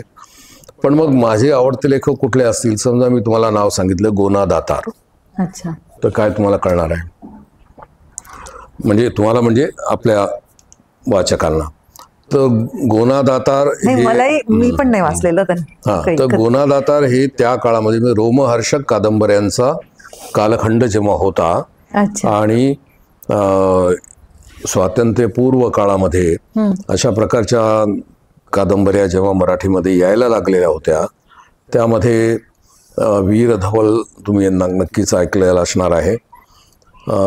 त्याच सुमाराला गोना दातारांच्या कादंबऱ्या देखील मराठीमध्ये आलेल्या होत्या. मोठ्या मोठ्या हजार पृष्ठांच्या या कादंबऱ्यांनी मराठी माणसाला कादंबरी काय असते हे शिकवलेलं आहे. त्यामुळे खिळवून ठेवण्याचं सामर्थ्य या सगळ्या लेखकांमध्ये होतं. ह ना आपटे ना ह आपटे, गोना दातार, वीर धवलचे करते, नाथ माधव इत्यादी इत्यादी. तर त्यांचं वाचन मी भरपूर केलेलं आहे माझ्या वाचनाच्या काळामध्ये. तेव्हा मला असं लक्षात आलं की भाषा ती अलंकृत जरी असेल तरी ती जुनी मराठी आहे, ती त्याला दोष देता येणार नाही. कारण दिनमणी उगवला होता असं म्हटलं त्यापेक्षा सूर्य उगवला होता असं म्हणा सरळ, असं कोणी आता म्हणेल, पण त्यावेळीची ती भाषा होती. पण ती भाषा जरी आपण सोडली तरी त्यामध्ये असलेला जो काही एक धागा आहे अद्भुततेचा, त्यानंतर जगण्याबद्दलचे अनेक प्रश्न त्याच्यामध्ये गुंतलेले असतात, हे सगळे बघितले. त्याला गॉथिक शैली होती. ही गॉथिक शैलीमध्ये जगभर लिहिलं गेलं. केनिथ वगैरे त्यांनी लिहिलं, त्यांच्याकडून आलेल्या. मग केनिथ ही म्हणजे वीर धवलचं पूर्वरूप आहे. पण अशा प्रकारच्या ज्या इंग्रजी कादंबऱ्या लिहिल्या जात होत्या, चार्ल्स डिकन्सनच्या कादंबऱ्या, त्या मराठीमध्ये ज्यांनी आणल्या त्यांचं वाचन मी भरपूर केलेलं आहे. आणि नंतर मी जेव्हा सोशल वाचायला लागलो, सामाजिक वाचायला लागलो, त्यावेळेला मी कविता देखील खूप वाचल्या. मी जरी कविता लिहिल्या नसल्या तरी कविता मी वाचायचो. आणि नंतर ज्याला आपण आधुनिक कालखंडामध्ये प्रवेश केला त्यावेळेला G.A. चित्रेम खानोलकर, ग्रेस इत्यादी इत्यादी यांचं देखील मी वाचन केलेलं आहे. परंतु मी निवडकच वाचलं, भरपूर असं सगळं वाचत बसलेलो नाही मी. त्यातलं निवडक वाचून मी टप्प्याटप्प्याने पुढं जात गेलो. आणि त्यातून मला जे काही घेणं शक्य आहे ते मी अर्थातच नकळतपणे कळतपणे स्वीकारत गेलेलो आहे. त्यामुळे माझ्यासमोरचा वाचक म्हणाल तर तो जगभरातला कुठलाही असू शकतो. म्हणजे तो अगदी गॅब्रियल मार्कोस पण असू शकेल. त्याचंही मी वाचलेलं आहे. आणि त्यांनी जे काही आत्मकथन लिहिलेलं होतं ते मात्र अजून मी अर्धवटच वाचू शकलेलो आहे. पुढे मी ते वाचूच शकत नाही, असं काहीतरी अडचण निर्माण झाली. पण तो एक जादुई वास्तव निर्माण करणारा लेखक म्हटला जातो. कारण जादुई वास्तव हा शब्द माझ्या कथांच्या बाबत सुद्धा पुन्हा पुन्हा उच्चारलेला आहे. आणि म्हणून मी त्या लेखकाकडे बघायला लागलो की त्याच्यामध्ये त्याला मॅजिकल रिॲलिटी म्हणून का म्हटलं जातं त्याच्याकडे, तर त्याचाही मी शोध घेण्याचा प्रयत्न केला. त्यामुळे असेही लेखक आहेत, परदेशी लेखक आहेत, परदेशी नाटककार देखील आहेत इंग्रजीमध्ये प्रामुख्याने. आणि नंतर मी अलीकडे उर्दू वाचायला लागलेलो आहे. कारण उर्दू मी शिकलेलो आहे त्यानंतर. त्यामुळे तर मी व्यवस्थित शिकलो अगदी बसून वयाच्या 60च्या नंतर. तर त्यानंतर मी उर्दू लिहायलाही शिकलो, वाचायलाही शिकलो. आता मी ट्रान्सलेट पण करतो. त्यामुळे उर्दू साहित्याच्या दालनामध्ये मी खूप उशिरा प्रवेश केला. पण त्याच्या आधी अभिजात इंग्रजी, हिंदी आणि मराठीच्या अभिजात वाङ्मय क्षेत्रामध्ये माझा भरपूर असा प्रवास झालेला आहे. त्यामुळे माझा वाचक कुठला, तर या सगळ्या याच्यामध्ये वेगवेगळे माझा आवडता लेखक कुठला, तर या क्षेत्रामध्ये वेगवेगळ्या ठिकाणी विखुरलेले अनेक लेखक आहेत की ज्यांनी मला काही ना काहीतरी दिलेलं आहे. म्हणून मी ते गोना दातारांचं नाव तुम्हाला सांगितलं. आता तुम्ही उर्दूमध्ये प्रवेश केलाय आणि तुम्ही गॉथिक शैलीबद्दल बोल, तर भाषेचा असा काही एक म्हणजे मूड असतो का? जसं इंग्रजी ही शिष्टाचाराची भाषा आहे, उर्दूचा जो लहजा आहे ती प्रेमाची आणि खूप म्हणजे काय स्पिरिच्युअलिटी, जसं रुमी जसं लिहित आहेत, एका वेगळ्याच पातळीवरच्या प्रेमाबद्दल ते लिहितात. तसं मराठीचा काय मूड आहे का? कारण आपण जनरली काय होतं की आपण रस्त्याने चाललो तर आपण कुणी मध्ये आलं तर आपण थोडं बाजूला हो रे असं नाही म्हणत, एक्सक्यूज मी असं म्हणतो. म्हणजे जिथं आपल्याला काही असे काही एक्सप्रेशन्स द्यायचे किंवा प्रेमाचे एक्सप्रेशन्स द्यायचे तर कुठंतरी उर्दूचं तर 2 ओळी आल्याच पाहिजे.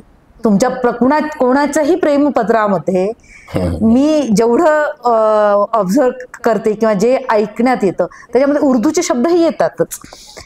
तर तसं मराठीचा काही मूड आहे का? बेसिकली भाषेचा काही मूड असा असतो का? मराठी गझला जेव्हा प्रामुख्याने लिहिल्या गेल्या, पटवर्धनांपासून त्यांनी लिहिल्या असं म्हणतात. नंतर मग पॉप्युलर बरेच गझलकार आले, सुरेश भट आले, आणखीन कोण कोण आले असतील. त्याच्या आधी भाऊसाहेब पाटणकर आले. तर या मंडळींनी मराठी गझल नावाचा प्रकार हा खूप पॉप्युलर केलेला आहे. त्यांची स्वतःची एक भाषा आहे, त्याच्यामध्ये उर्दू, हिंदी आणि मराठीचं मोठं मिश्रण आहे आणि त्याच्यामध्ये सतत पंचेस येतात आणि तुम्हाला ते आवाहन करत राहतात त्यातून आणि आपल्याला खेचतात सारखं. त्यामुळे एक वेगळा माहोल निर्माण झाला मराठीमध्ये. पण ती अनेकांनी निर्माण केलेलं वातावरण होतं, त्या गझलांच्या पोषकत्वासाठी निर्माण केलेलं ते वातावरण आहे. पण अंगभूत सौंदर्य ज्याला म्हणतात मराठीचं, ते खूप आहे आपल्याकडे.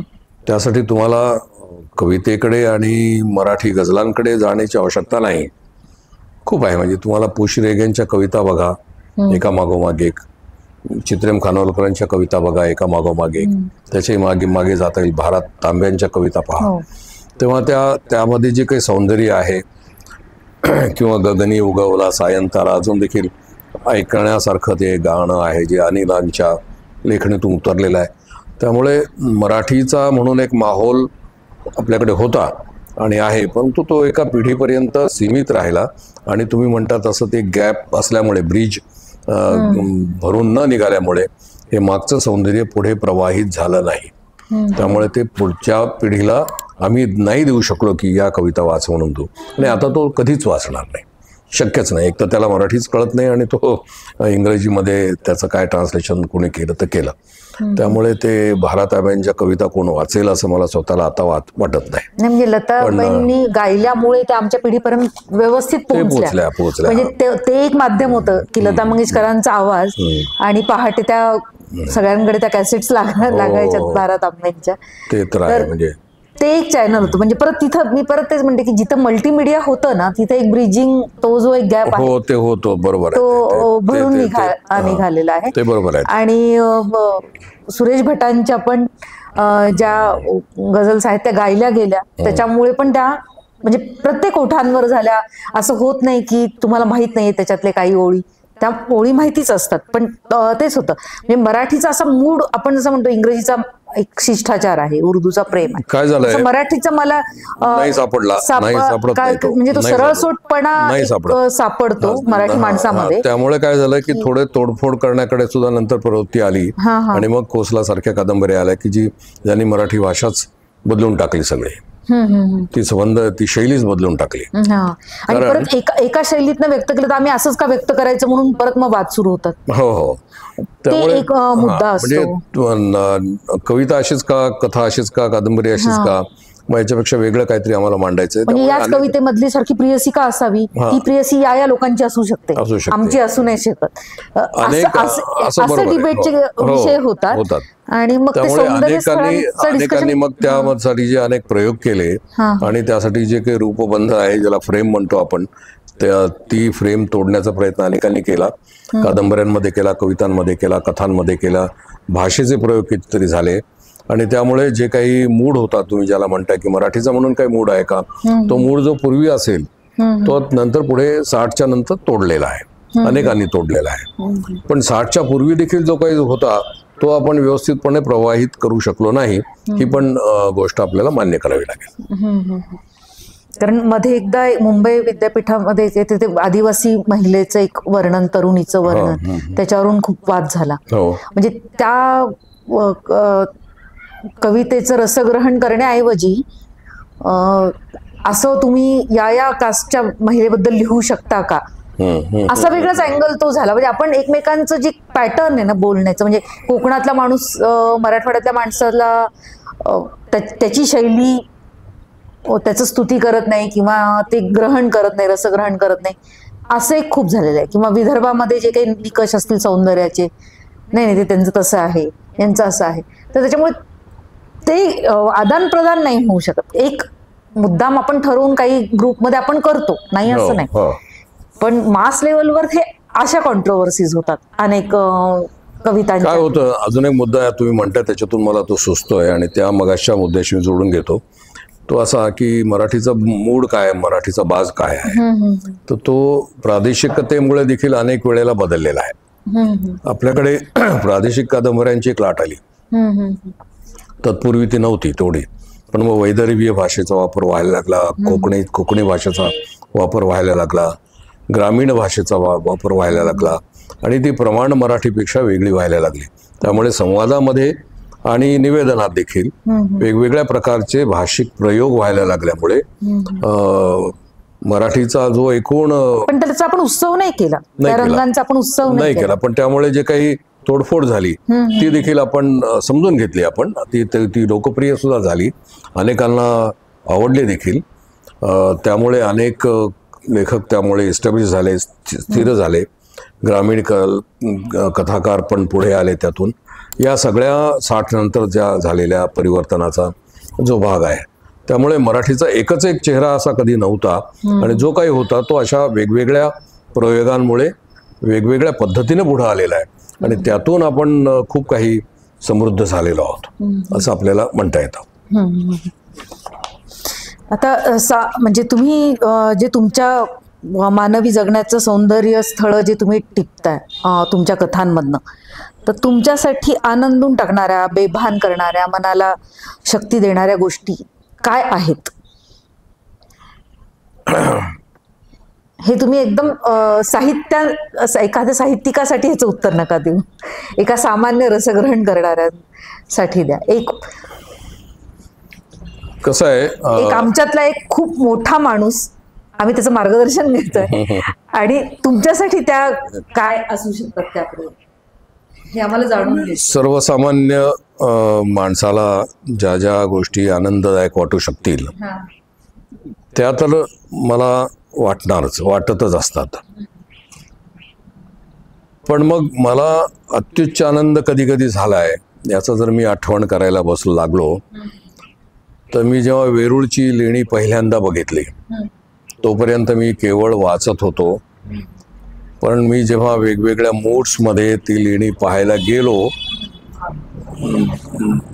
धुकं पडलं असताना, पाऊस पडलेला असताना, खूप पहाटे, खूप रात्री, अगदी स्तब्ध दुपारी, अशा वेळेला जेव्हा मी ती लेणी बघितली आणि माझा पहिला परिचय झाला की हा जो कोण कलाकार आहे तो कुणी असेल ज्याने हे स्वप्न उभं केलंय आणि इथे मी आहे जो मी त्या कलेला बघतोय आणि त्या कलावंताशी मी स्वतःला जोडून घ्यायचा प्रयत्न करतोय.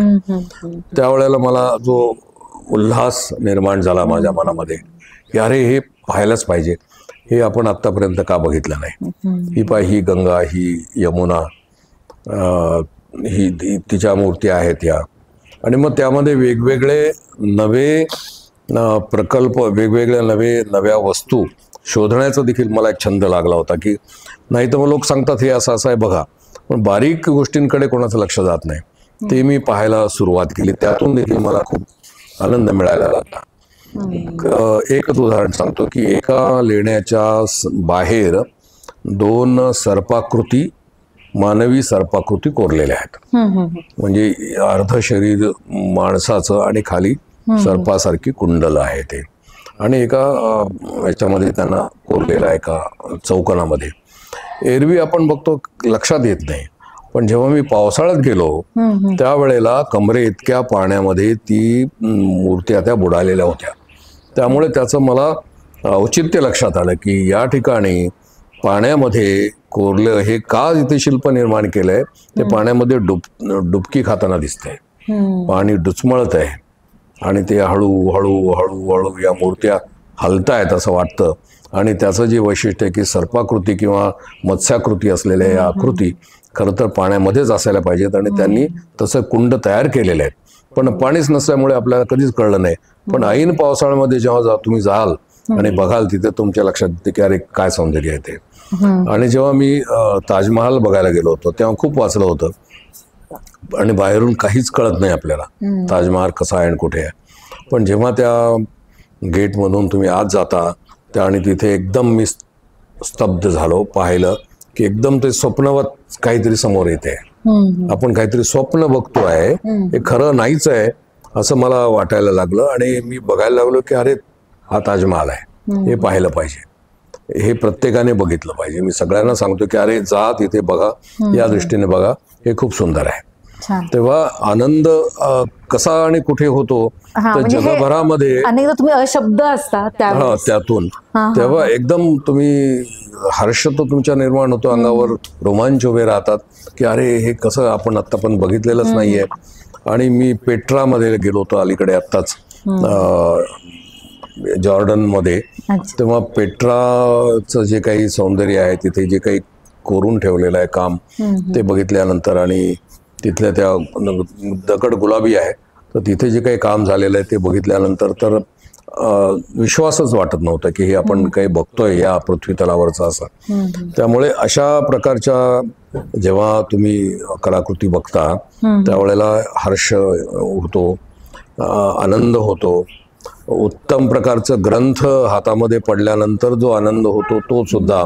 अगदी मी लहान असताना मला पहिल्यांदा माझ्या शिक्षकांनी सिंदबादच्या 7 सफरी हे पुस्तक हातात दिलं होतं की जा तू वाच. त्याला माहिती होतं हाच वाचणार आहे, बाकीची मुलं काही दुसरं काय काय घेतात.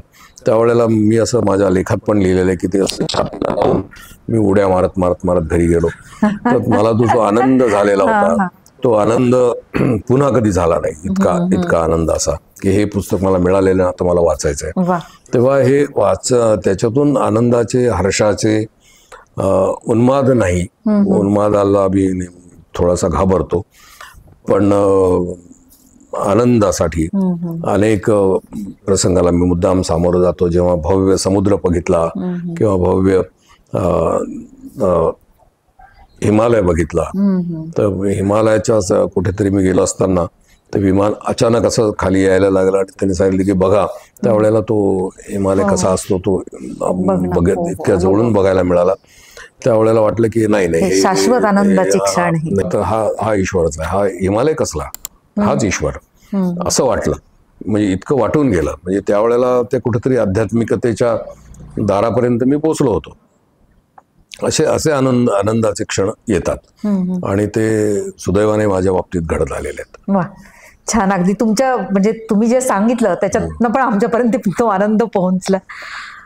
आता उदगीर येथील साहित्य संमेलन, ज्याच्यासाठी भारत सासणे हे ज्यांना माहीत नव्हते, म्हणजे जे साहित्याशी अगदीच खूप निगडीत नाहीयेत, तर ते पण या व्यक्तीच्या विधानाबद्दल परत परत बोलू लागले होते. जे कधी वाचत नव्हते ते सुद्धा या तुमच्या वक्तव्याने एकदम तुमच्याकडे खूप आकर्षित झाले त्यावेळेस. तर 2022 मधलं तुमचं हे विधान होतं की विदूषकांना महत्त्व येत आहे आणि ही चिंतेची बाब आहे. आज 2025 आहे, तर ही विदूषकांची संख्या वेगाने वाढतीच आहे आणि त्या अधिकाधिक विदूषकांचा संख्या तर वाढतीच आहे, परत आत्मविश्वासही वाढतोय. तर काय त्याच्यासाठी कोण म्हणजे कारक घटक कोण आहेत, किंवा आपण जनता म्हणून कुठंतरी अपयशी ठरत आहोत असं वाटतं का? तुम्ही म्हणता ते बरोबर आहे. आता त्यामध्ये काय, मुळामध्ये ती रुमीचं वचन होतं ते, जे मी तिथे कोट केलं होतं. आता रुमीचंच का, दुसरं का नाही वगैरे, हे सगळे नंतरचे वादाचे प्रश्न होते, ते आपण बाजूला सोडूयात. एक प्राचीन कोटेशन आहे, ते कोटेशन मला अप्रोप्रिएट वाटलं म्हणून मी त्या ठिकाणी वापरलं आणि सांगितलं असं आपण समजूयात. त्याच्यामध्ये अहमक हा शब्द आलेला आहे. अहमक म्हणजे विदूषक एवढा एकच अर्थ नाही आहे. मूर्ख अशाही अर्थानं आहे, मूढ अशाही अर्थाने आहे, सामान्य बुद्धीचा असाही अर्थ आहे. कुठलाही अर्थ जरी घेतला तरी अशी मंडळी जर त्या अधिकाराच्या खुर्चीत बसली तर सर्वसामान्यांना दुःख भोगावं लागतं, असं त्या कोटेशनमध्ये म्हटलेलं आहे. आता हे काही मी विधान असं केलं नव्हतं की आता आपल्याला असं भोगावं लागतं आहे पहा, असं माझं काही म्हणणं नव्हतं. मी एक कोटेशन असं फक्त म्हटलं होतं की असं सांगितलेलं आहे पूर्वी आणि आपल्याला ते सावध राहायला पाहिजे, कारण सर्वसामान्य माणसाला याच चिंता भेडसावत असतात. आता तुम्हीच म्हणताय की ही संख्या वाढत चाललेली आहे, तर ती वाढत चालणार यात काही शंका नाही, कारण आपण एक नवतुच्छतावाद आणला जो पूर्वी नव्हता. महापुरुषांचा सहज सहज जाता जाता छोट्या छोट्या लोकांकडून अपमान होतो आहे आणि त्याच्याबद्दल कोणालाच काही वाटत नाही, अशी पण वेळ आलेली आहे. आणि तुम्ही सावित्रीबाई फुल्यांबद्दल काही बोलताय, तुम्ही त्या ज्योतिबाबद्दल काहीतरी बोलताय, तिकडे छत्रपतींबद्दल काहीतरी बोलताय आणि मग इतरांना कोणालाच काही वाटत नाही की ठीक आहे, तेवढ्यापुरती खळबळ होते. तेव्हा आपण पण त्याला जबाबदार आहोत की एकतर तुम्ही अशा माणसांवर भरोसा टाकला जी माणसं छोटी आहेत, बुटकी आहेत, ड्वार्फ्स आहेत. त्यामुळे हा बुटकेपणाचा जो काही विचार आहे तो जगभर आज केला जातो. ड्वार्फ्स आर एम्पल असं म्हटलं जाते. त्यामुळे जगभरामध्ये बुटक्या लोकांची संख्या वाढलेली आहे, अशी एक सार्वत्रिक चर्चा, चिंतास्पद अशी चर्चा माझ्या वाचनामध्ये आलेली होती. त्या अनुषंगाने मी केवळ सावध केलेलं होतं समाजाला की अशी वेळ येऊ शकते आणि तुम्हीच म्हणताय की ती वेळ आता यायला लागली. त्यामुळे मी कुणीतरी द्रष्टा साहित्यिक आहे आणि मला पुढचं दिसत होतं असं काही दावा मी करणार नाही. पण मी असं नक्की म्हणेन की साहित्याने आपल्याला वेळोवेळी सावध केलेलं आहे. ते पूर्वी देखील केलंय आणि आताही देखील साहित्य आपल्याला सावध करतच असतं, पुढेही देखील करत राहील. म्हणूनच त्यांनी सावध पुढच्या हाका असं म्हटलेलंच आहे. त्यामुळे पुढे जे काही भोवती चाहूल होत असते ती पाहिल्यानंतर आपण जर सावधपणे बघितलं आणि समजून घेतलं परिस्थिती काय आहे, तर ह्या सर्वसामान्य माणसाचं जे दुःख आहे, त्याचं भावनेचं शोषण चाललंय, त्याचं शारीरिक आणि मानसिक शोषण चाललंय, त्याच्या श्रमाचं शोषण चाललंय, त्याच्या पैशांचं शोषण चाललेलं आहे, त्याला कुठल्याही प्रकारची सिक्युरिटी दिलेली जात नाही आहे आणि त्याला वाऱ्यावर सोडल्यासारखं त्याला वाटतंय की काय, अशा प्रकारची भीती त्या सामान्य माणसाच्या मनामध्ये आहे. ती त्यावेळेला जाणवत होती. 22मध्ये वारंवार त्याच्याबद्दल खूप चर्चा होती. ती चर्चा प्रातिनिधिक स्वरूपामध्ये उच्च रवाने सामान्य माणसाचा आवाज म्हणून मी पहिल्यांदा मांडली. म्हणून त्या चर्चेवर त्या भाषणावर खूप चर्चा नंतर झाली. पुण्यामध्ये त्याच्यावर दक्षिणा यांनी त्याच्यावर मोठी चर्चा पण घडवून आणली होती संस्थेने आणि मोठे मोठे वक्ते येऊन त्या भाषणाबद्दल बोलून गेलेले आहेत. त्यावेळेला तर SM जोशी सभागृहामध्ये बसायला जागा नव्हती. लोक असे पायऱ्यांवर बसले हे मी डोळ्याने बघितलेलं आहे. त्यामुळे इतकी प्रचंड गर्दी सुद्धा होती. त्यामुळे एखाद्याच्या भाषणानंतर, एखाद्याच्या साहित्य संमेलनाच्या भाषणानंतर पुन्हा त्याच्यावर चर्चा व्हावी आणि त्याच्यावर इतकी गर्दी व्हावी असं इतिहासात घडलेलं नाही आहे सहसा. त्यामुळे त्या दृष्टिकोनातून मी स्वतःला सुदैवी समजतो की अनेकांचं लक्ष त्याकडे गेलं आणि माझा हेतूच तो होता की लक्ष जावं, लक्ष वेधावं, त्याच्यावर विचार करावा आणि तो विचार करण्याची जी पद्धत बंद झालेली आहे त्यामुळे आता कुठेतरी पुन्हा त्याला चालना मिळावी आणि ती चालना मिळाली. काही प्रमाणात त्याला यश मिळालेलं आहे. तर प्रश्न विचारणे हा अनेकदा गुन्हा ठरतो असे अनुभव बऱ्याचदा येतात आणि हे फक्त राजकारण्यांना प्रश्न विचारताना होतं असा एक आरोप केला जातो की राजकारण्यांना प्रश्न विचारताना त्यांना राग येतो आणि त्यांना आवडत नाही. पण आम्ही असा अनुभव करतो की अनेकदा विद्यापीठ पातळीवर, वर्ग खोलीत, उच्च शिक्षणाच्या ह्याच्यामध्ये, काही चर्चासत्रांमध्ये पण बुद्धिजीवी वर्गाला पण काही प्रश्न जे त्यांना अडचणीत आणणारे आहेत त्याची उत्तरं द्यायचे नसतात.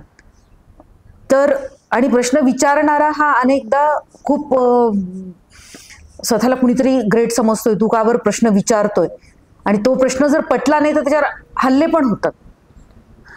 तर ह्याच्यामुळे जे आहे ते तिथे प्रांजळ चर्चांची जी शक्यता आहे ती संपुष्टात येते. हे साहित्याच्या क्षेत्रातही तुम्हाला जाणवतं. तुम्ही म्हणता ते बरोबर आहे. दोन गोष्टी मला दिसत आहेत. एक म्हणजे संघटनात्मक पद्धतीने या प्रश्नाकडे बघणं. काही संघटनांनी असं ठरवून टाकलेलं आहे, आधीपासूनच ठरवलंय की एकाने सांगायचं इतरांनी ऐकायचं, प्रश्न विचारायचा नाही. त्यामुळे विचारायचा नाही म्हटल्यानंतर तो विचारला जातच नाही. त्यांच्या बाबतीत त्यांच्याशी संबंधित असलेले इतर संघटना आहेत तिथे देखील हाच प्रकार चालतो की प्रश्न विचारायचा नाही, प्रश्न उपस्थित करायचा नाही आणि जी काही पॉलिसी ठरेल त्या पद्धतीनं पुढे वागायचं. दुसरा, व्यक्तिगत पातळीवर जेव्हा आपण जातो तिथे अहंकाराचा भाग येतो. दुसरा मुद्दा बौद्धिक आहे. तुम्हाला सर्वच प्रश्नांची उत्तरं माहीत नसतात आणि ती माहीत असावीत असं अपेक्षित देखील नाही. आणि जितक्या प्रश्नांची उत्तरं तुम्हाला कमी माहिती आहेत तितकं तुम्ही सुरक्षित आहात. प्रश्न विचारणारा पण, उत्तर देणारा पण. कारण उत्तर देणारा त्यामुळे असं म्हणू शकतो की मला अजून खूप अभ्यास करायचा आहे आणि अजून मला पुढे जायचं आहे. पण माझ्याकडे सर्वच प्रश्नांची उत्तरं आहेत असं तो म्हणायला लागला तर ती व्यक्ती संपायला आलेली असते किंवा संपुष्टात येऊन मृतप्राय होणार असते. शारीरिकदृष्ट्या नाही, तिचं बौद्धिक अस्तित्व त्या व्यक्तीचं हे संपलेलं असतं. त्यामुळे आता मला काय सांगायचं, तुम्ही वारंवार तेच सांगतो, काय विचारणार तुम्ही, असंही प्रश्न येतो. त्यामुळे ही एक सामाजिक शोकांतिका आहे आपल्याकडे की आपण याचा ओपननेस ठेवलेलाच नाही की सर्वांनी पुढे येऊन प्रश्न विचारले पाहिजेत. आणखीन एक बाजू अशी आहे की प्रश्न विचारण्याची संख्या तरी कुठे जास्त आहे. क्वचित कोणी तरी विचारतं.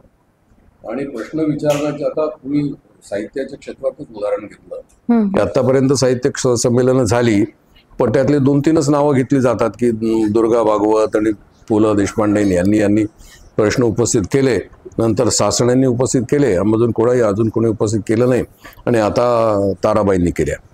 तेव्हा अशी उदाहरणं आपण देतो.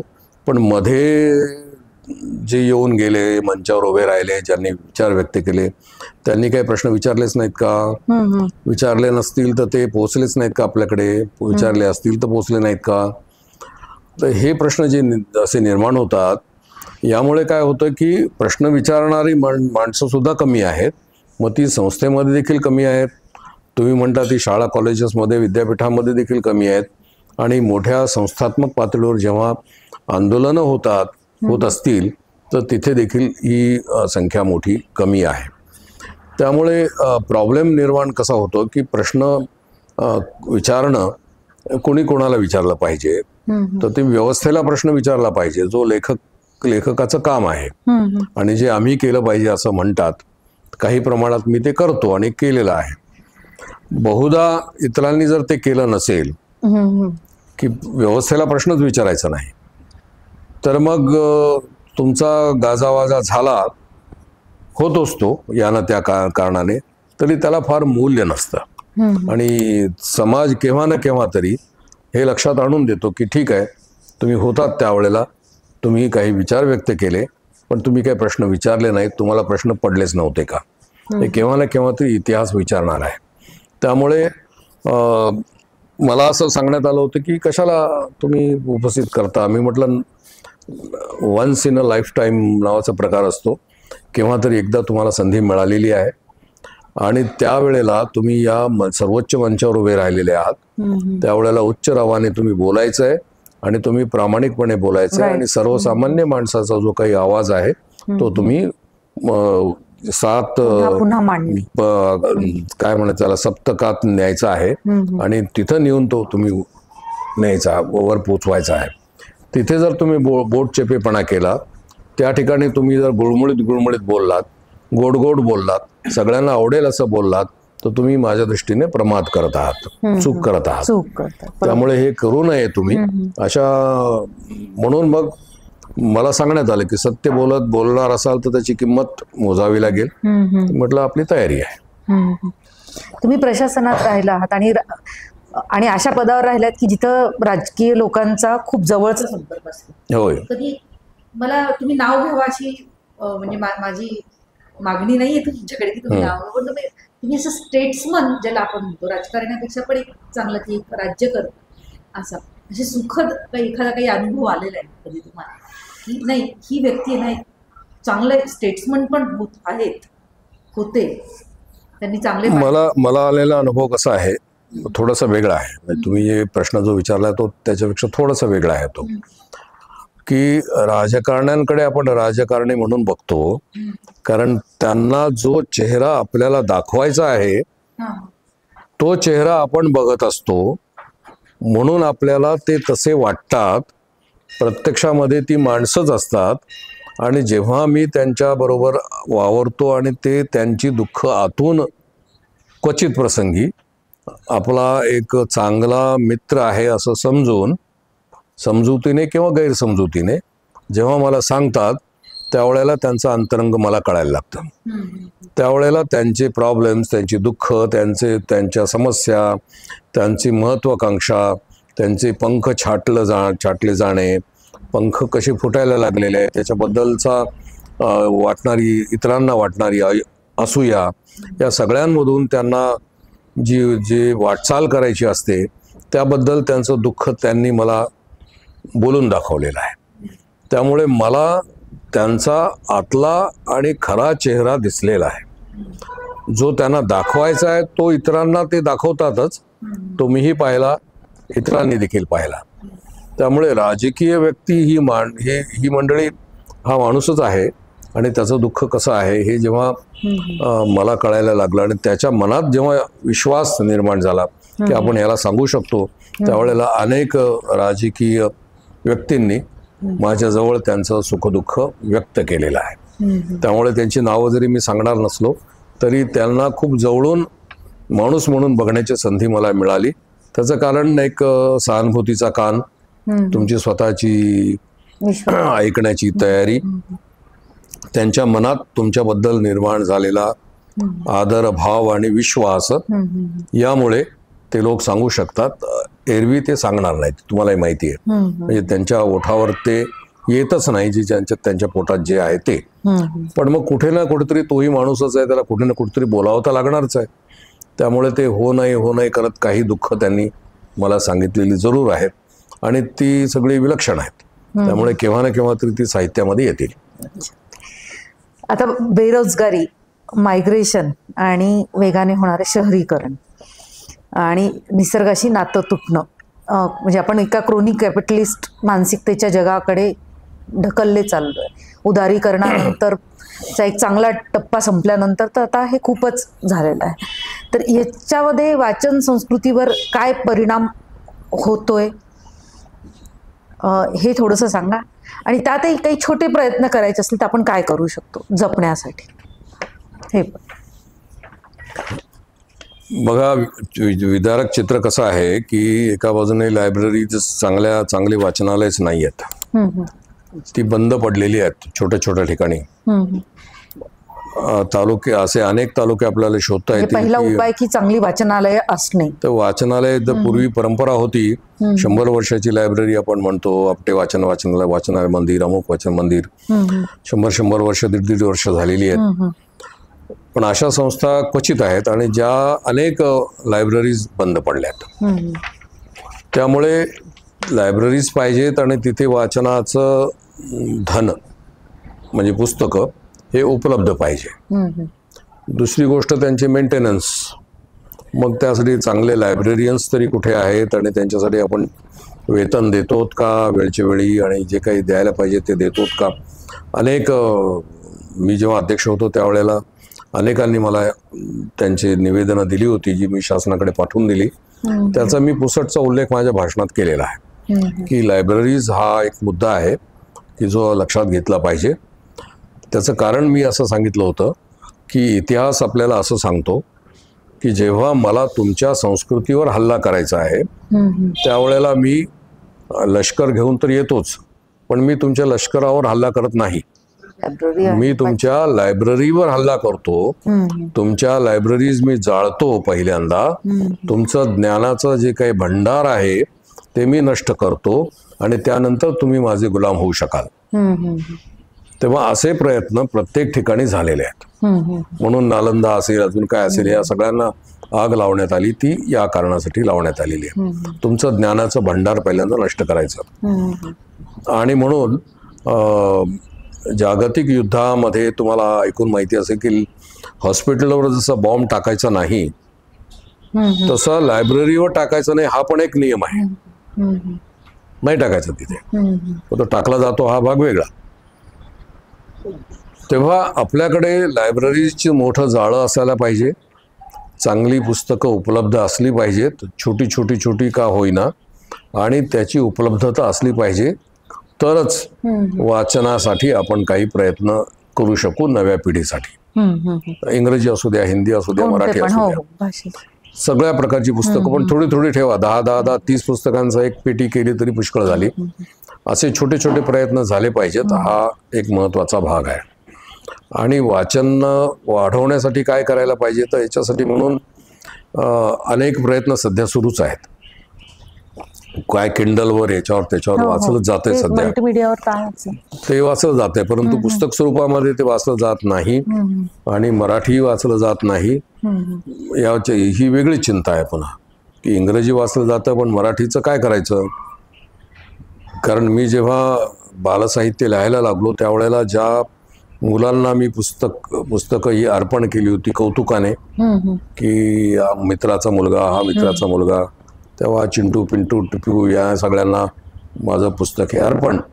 आणि ते जेव्हा पुस्तक प्रकाशित झालं आणि मी त्यांना कौतुकाने द्यायला गेलो, तोपर्यंत ती मुलं मोठी झाली होती. तेव्हा त्यांचे पालक असं म्हणाले, खजील झाले. ते म्हणाले की अहो यांना मराठी वाचताच येत नाही, यांना तुम्ही काय देणार आता वाचून, हे तुम्ही देताय. म्हटलं तुम्ही वाचून दाखवा. म्हटलं आम्ही देऊ वाचून दाखवू त्यांना, पण त्यांना मराठी येत नाही. म्हणजे ज्या मुलांना मी कौतुकाने आपल्याच कुटुंबातल्या, फार दूर मी गेलोच नाही, आपल्या भोवतीच असलेल्या मित्रमंडळींच्याच मुलांना जेव्हा पुस्तक मी अर्पण केलं त्यावेळेला तो मला पहिला अनुभव आला की अरे ही मुलं मराठीपासून तुटलीत, दूर गेलीत. यांना मी अर्पण केलेलं, कौतुकाने अर्पण केलेलं पुस्तक सुद्धा वाचता येणार नाही असं त्यांच्या मुलांना, त्यांच्या पालकांना वाटतं आहे. याच्यामध्ये मी पराभूत झालो की ते पराभूत झाले याचा प्रश्न मला पडला. त्यामुळे वाचन कसं वाढवायचं किंवा वाचन संस्कृती कशी वाढवायची याच्याबद्दल मूलभूत अनेक अंगाने विचार झाला पाहिजे. त्यातला एक भाग लायब्ररीचा आहे. उपलब्धता पुस्तकांची केली पाहिजे. मराठीचं कुठेतरी प्रमोशन आणखीन करायला पाहिजे. आता मोबाईल आणि बाकीच्या या सगळ्या ज्या गोष्टी आहेत, गॅझेट्स वगैरे इत्यादी पासून त्यांना तोडता येणार नाही, कारण इथून पुढे भवितव्य तेच आहे. आता तर काय आणखीन सोशल मीडियाचा साहित्यावर काय परिणाम झाला, कारण सोशल मीडियामुळे खूप लेखक निर्माण झाले. नाही, काही परिणाम नाही झालेला. म्हणजे ते त्याच्यानी साहित्याला अजून उलट एक चांगला प्लॅटफॉर्म मिळाला असं तरी त्याच्याने हानी झालेली नाही. उपयोग काय त्याचा लाभ झाला की नाही हा मुद्दा वेगळा. हानी बिलकुल झालेली नाही. त्या ब्लॉग रायटर हा काही लेखक असतोच असं नाही. लेखक हा ब्लॉग रायटिंग करू शकतो, पण तो मी ब्लॉग मध्ये लिहितोय आणि पण अजून एक प्लॅटफॉर्म मिळाला ही उपलब्धता नाही आहे ना, ती जरूर आहे. पण त्याच्यामुळे त्याचा विपरीत परिणाम साहित्यावर काहीच झालेला नाही. साहित्य आहे त्या ठिकाणी आहे, राहील. तुम्ही अजून एक तुमच्या भाषणामध्ये म्हटलं होतं की वाचकाला आणि समीक्षकाला शास्त्रशुद्ध प्रशिक्षणाची गरज असते. आणि तुमच्या एका भाषणामध्ये तुम्ही असं म्हटलं, आणि साहित्य रसग्रहणाचे प्रशिक्षण कोणत्या मंचावरून दिले जावे हे काही त्यावेळेस ते ऐकताना मला काही स्पष्ट झालं नव्हतं. कारण बेसिकली आपण आपले 4 मित्र जमवून आपण ही आपली भूक भागवू शकतो, हे बरोबर आहे. पण त्याला एक सामाजिक एक असं आवाज येणं हे थोडं जिकिरीचं वाटतं. त्याच्यात पुन्हा पण 2 भाग पडतात. म्हणजे जर मला जर चांगला वाचक व्हायचा आहे तर मग मी माझी स्वतःची साधना कशी वाढवतो, काय वाचतो मी काय केलं पाहिजे. मी अशी अपेक्षा करतो की त्याने मला समजेल असं लिहावं, पण त्याला जे अपेक्षित आहे त्या पातळीपर्यंत मी जातोय का, आणि तसा जर मी जात नसेल तर त्यासाठी मी काय केलं पाहिजे असा विचार मी करत नाही. त्यामुळे नाही कळत बाबा तुमचं लिखाण आम्हाला असं म्हणणारे पण होतेच ना, आहेतच की अजून, मला भेटतातच तसं. तुमची कथा कळाली नाही, आवडली पण समजली नाही, समजली पण आवडली नाही असं म्हणणारे पण आहेत. त्यामुळे मी माझ्या लेखामध्ये असं म्हणून ठेवलेलं आहे की एक हृदयगम्यता, एक बुद्धिगम्यता. बुद्धीने समजेल असं लिखाण आणि हृदयाने समजेल भाववादी असं लिखाण, हे दोन्ही प्रकारचं लिखाण माझ्या साहित्यामध्ये आहे.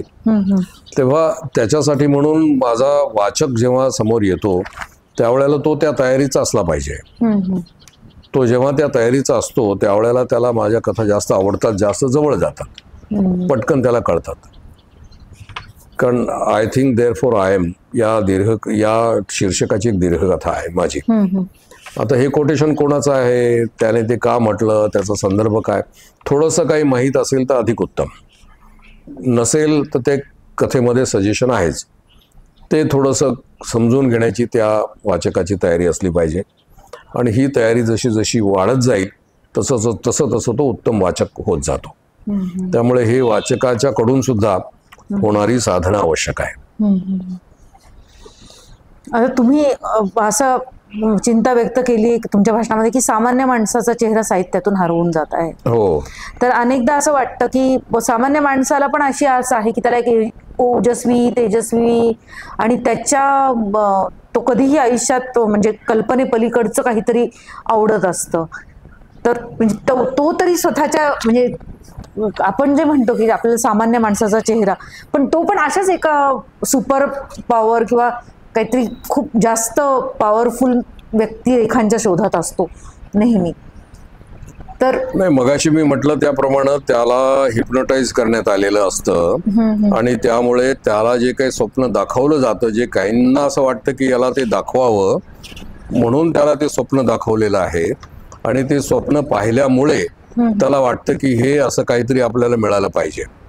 आणि हे त्याला वाटणं हे देखील सामान्यत्व आहे त्याचं. आणि हा सामान्यत्वाचा चेहरा मला दाखवायचा साहित्यात. त्यामुळे तुम्ही जो म्हणताय तो सामान्य माणसाचा चेहरा आहे. त्याला आकर्षण वाटणं की मला असं असं काहीतरी झालं पाहिजे, मी असं काहीतरी केलं पाहिजे, हे त्याला वाटणं हा सुद्धा त्याच्या सामान्यत्वाचाच एक महत्वाचा भाग आहे. आणि तो मी दाखवू शकतो का माझ्या साहित्यामध्ये, याच्याबद्दल मी चिंता व्यक्त केलेली आहे. आता तुम्ही तुमच्या भाषणात हे पण म्हणतो ते संस्कृत ही सर्व भाषांची जननी आहे असे म्हणणारे राजकीय नेते आज आहेत आणि याबाबत साहित्याला चिंता वाटली पाहिजे. आता सध्या पण आता आपण बोलत असताना पण भाषेचं सगळीकडे, एकीकडे ते MK स्टॅलिन म्हणतायत की आमच्यावर हिंदी लादू नका. इथे पण परवाच भैयाजी जोशी म्हटले की घाटकोपरची भाषा गुजराती आहे वगैरे. आणि त्याच्यामधनं एकूण बाकी जे द्रविड डॉमिनंट जे स्टेट्स आहेत आपल्याकडे, जे राज्य आहेत, तर त्यांचं असं म्हणणं की हिंदी हा मुद्दा नाही आहे, ह्यांना आमच्यावर संस्कृतच लादायची आहे. तर ह्याचं म्हणजे हे जे भाषिक युद्ध जे आहे हे राजकीय पातळीवरच खेळलं जात आहे. आणि सामान्य माणूस जो आहे तो त्याच्या पोटा पाण्याच्या मार्गाने पुढे जातोय. माझा मुद्दा तर ह्याचं एक म्हणजे बौद्धिक स्तरावर ह्याचं आकलन काय केलं पाहिजे, ह्याचा रिलेव्हन्स आणि किंवा ह्याचे तात्पर्य काय काढले पाहिजेत की हे मुद्दे का पेटवले जातात, त्याचा पेटवले जातात. नाही, आता हिंदीची कंपल्सरी लोकांना जवळ आणण्यासाठी हा जो संस्कृतचा मुद्दा माझ्या भाषणामध्ये जो आलेला होता तो प्रामुख्याने मी तांत्रिक पातळीवर व्यक्त केलेला आहे. आता राजकीय हेतूसाठी कोण काय करतं याच्याबद्दलची वेगळी टीका टिप्पणी या ठिकाणी करण्याची आवश्यकता नाही. परंतु एक गोष्ट नक्की आहे की संस्कृत ही सर्व भाषांची जननी आहे हा एक लोकप्रिय असा प्रकारचा समज आहे. प्रत्यक्षामध्ये भाषा तज्ज्ञांनी त्याला दुजोरा अद्याप दिलेला नाही. तर उलट पक्षी अनेक भाषा संस्कृत ज्या वेळेला फुलत होती त्यावेळेला अनेक भाषा देखील अस्तित्वात होत्या भोवती आणि त्यांचं आदान प्रदान होत गेलं. त्यातून संस्कृतने अनेक शब्द घेतलेले आहेत आणि अनेक भाषांनी संस्कृतचे तयार झालेले शब्द घेतलेले आहेत. अशा प्रकारचं एक विवेचन हे भाषाशास्त्रज्ञ सांगत असतात आपल्याला. त्यामुळे आधी एक अस्तित्वात होती संस्कृत, त्यानंतर त्यावेळेला दुसऱ्या भाषा नव्हत्या आणि मग त्यांच्यातून इतर भाषा निर्माण झाल्या म्हणून त्यात संस्कृतचे शब्द आलेले आहेत वगैरे असं सांगणं निर्बुद्धपणाचं आहे असं अनेक विद्वानांनी सांगितलं. म्हणजे ते सहअस्तित्व राहिलेलं आहे, सहअस्तित्व तर राहिलं त्या काळामध्ये. आणि तितक्याच प्राचीन भाषा देखील अस्तित्वात होत्या आणि त्या सुद्धा याला संस्कृतला देत होत्या काही ना काहीतरी, आदान प्रदान चालूच होतं. त्यामुळे त्याचा आता केवळ राजकीय वापर केला जात असल्यामुळे त्याबद्दल चिंता व्यक्त करणं म्हणजे तुमचं ते विधान आणि परवाचं M.K. स्टॅलिनचं ते म्हणाले की हिंदी नाही, ह्यांना हिंदी नाही आणायची, ह्यांना आमच्यावर संस्कृत लादायचं आहे. तर हे तो राजकीय हेतू त्यांचा झाला. पण साहित्याने चिंता व्यक्त केली पाहिजे, मग साहित्य क्षेत्राने चिंता व्यक्त केली पाहिजे, ही माझी जी अपेक्षा आहे. पण मग राजकारणाला एकदा सांगायला नाही पाहिजे का की हा आमचा विषय, तुम्ही ह्याच्यावर नाही बोललं तरी चालेल? नाही, ते म्हणतात हा तुमचा विषय कुठे आहे, आमचाच आहे. पण हा शेवटी अभ्यासकांचा विषय आहे, अभ्यासकांचा आहे. पण ते त्यांना माहीतच नसतं. म्हणूनच मी तिथं म्हटलं की अभ्यासकांनी हे मान्यच केलेलं नाही अजून. त्यामुळे ते कारण इतिहास, भाषा हे एक विद्यापीठीय स्तरावर चर्चिले जाण्याचे मुद्दे आहेत, जे राजकीय स्तरावर चर्चिले जातात. नक्की. शालेय अभ्यासक्रमामध्ये मराठी कविता असो किंवा अभ्यासक्रमातील इतर काही मजकूर, यामुळे पण आता अनेक वाद समोर येत आहेत. तर यावर साहित्यिकांच्या बाजूने संघटितरित्या काही ठोस पावलं की तुम्ही शांत बसा, हा आमचा कार्यक्षेत्र आहे, तर इथं आपण कुठं कमी पडतो आहे असं वाटतं का, काही दुसरे काही कारण आहे? नाही, कमी पडतो तर हे नक्कीच आहे. संघटितपणे आवाज उठवणे किंवा सांगणे यासाठी म्हणून प्रयत्न होत नाहीत, हा एक भाग आहे. आणि दुसरं असं की दुर्लक्ष होतो, या सगळ्या मुद्द्यांकडे दुर्लक्ष होत आहे. काय केलं पाहिजे जेणेकरून पूर्वी भावेच्या रेफरन्सनी मी म्हणलं, पूर्वी भावेंची एक कविता खूप वादग्रस्त ठरली आणि त्याच्यामधले शब्द मुळात वेगवेगळ्या सेगमेंटमधनं लोक साहित्यात येतात, पण त्यांना कुठं अभ्यासक्रमात एंट्री द्यायची का नाही ह्याच्यासाठी काहीतरी रचना आहे ना, ठरलेली रचना आहे. त्या रचनेकडनं किंवा त्या संस्थात्मक पातळीवर हे निर्णय होत नाहीत का, असं त्या पूर्वी भावेच्या कवितेच्या बाबतीमध्ये वाटलं ज्या बातम्या आल्या. म्हणजे त्या संस्था मौन आहेत का? संस्था मौन आहेत आणि त्याच्याबद्दलची चर्चा थोडीफार झाली, फार झाली नाही. निषेध झाला, विरोध झाला. मला वाटतं ती कविता काढून पण टाकली असावी का नाही काढली तसं काही नंतर बातमी आली नाही. फक्त केसरकर म्हणाले की ते जे वन्स मोर जे शब्द आहे त्याला काही दुसरे शब्दच नाही मराठीत, तर तिने तो वापरला तर प्रॉब्लेम काय. उलट त्यांनी समोर येऊन त्या कवितेचं समर्थनच केलं.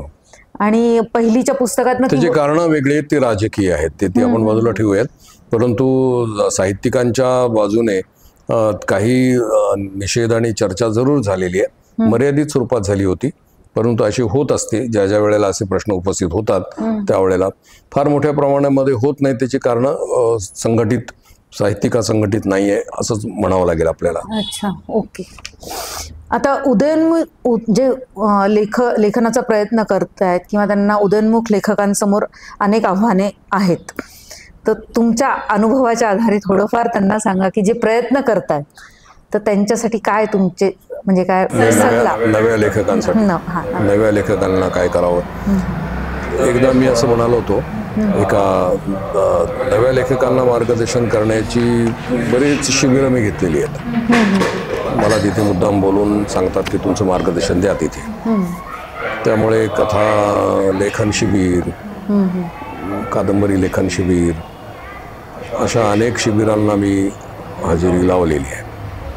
तर एकदा मी असं म्हणालो की काय लागतं, एक कागद लागतो, एक पेन लागतो, झालं, लिहा. सगळे हसले त्याच्यात. तर काय सांगतायत, किती साधी गोष्ट आहे तिथे. नंतर मग मी लक्षात आणून दिलं की आता कागदावर लिहिण्याची परंपरा जवळजवळ समाप्त झालेली आहे. आता लोक लॅपटॉपवर काम करतात, त्यामुळे लेखणीपासून आणि कागदापासून माणूस दूर चाललेला आहे. परंतु व्यक्त होण्याचं जे माध्यम आहे, जे परंपरेने आपल्याला दिलं, ते लेखणी आणि कागद हेच आहे. आणि कोऱ्या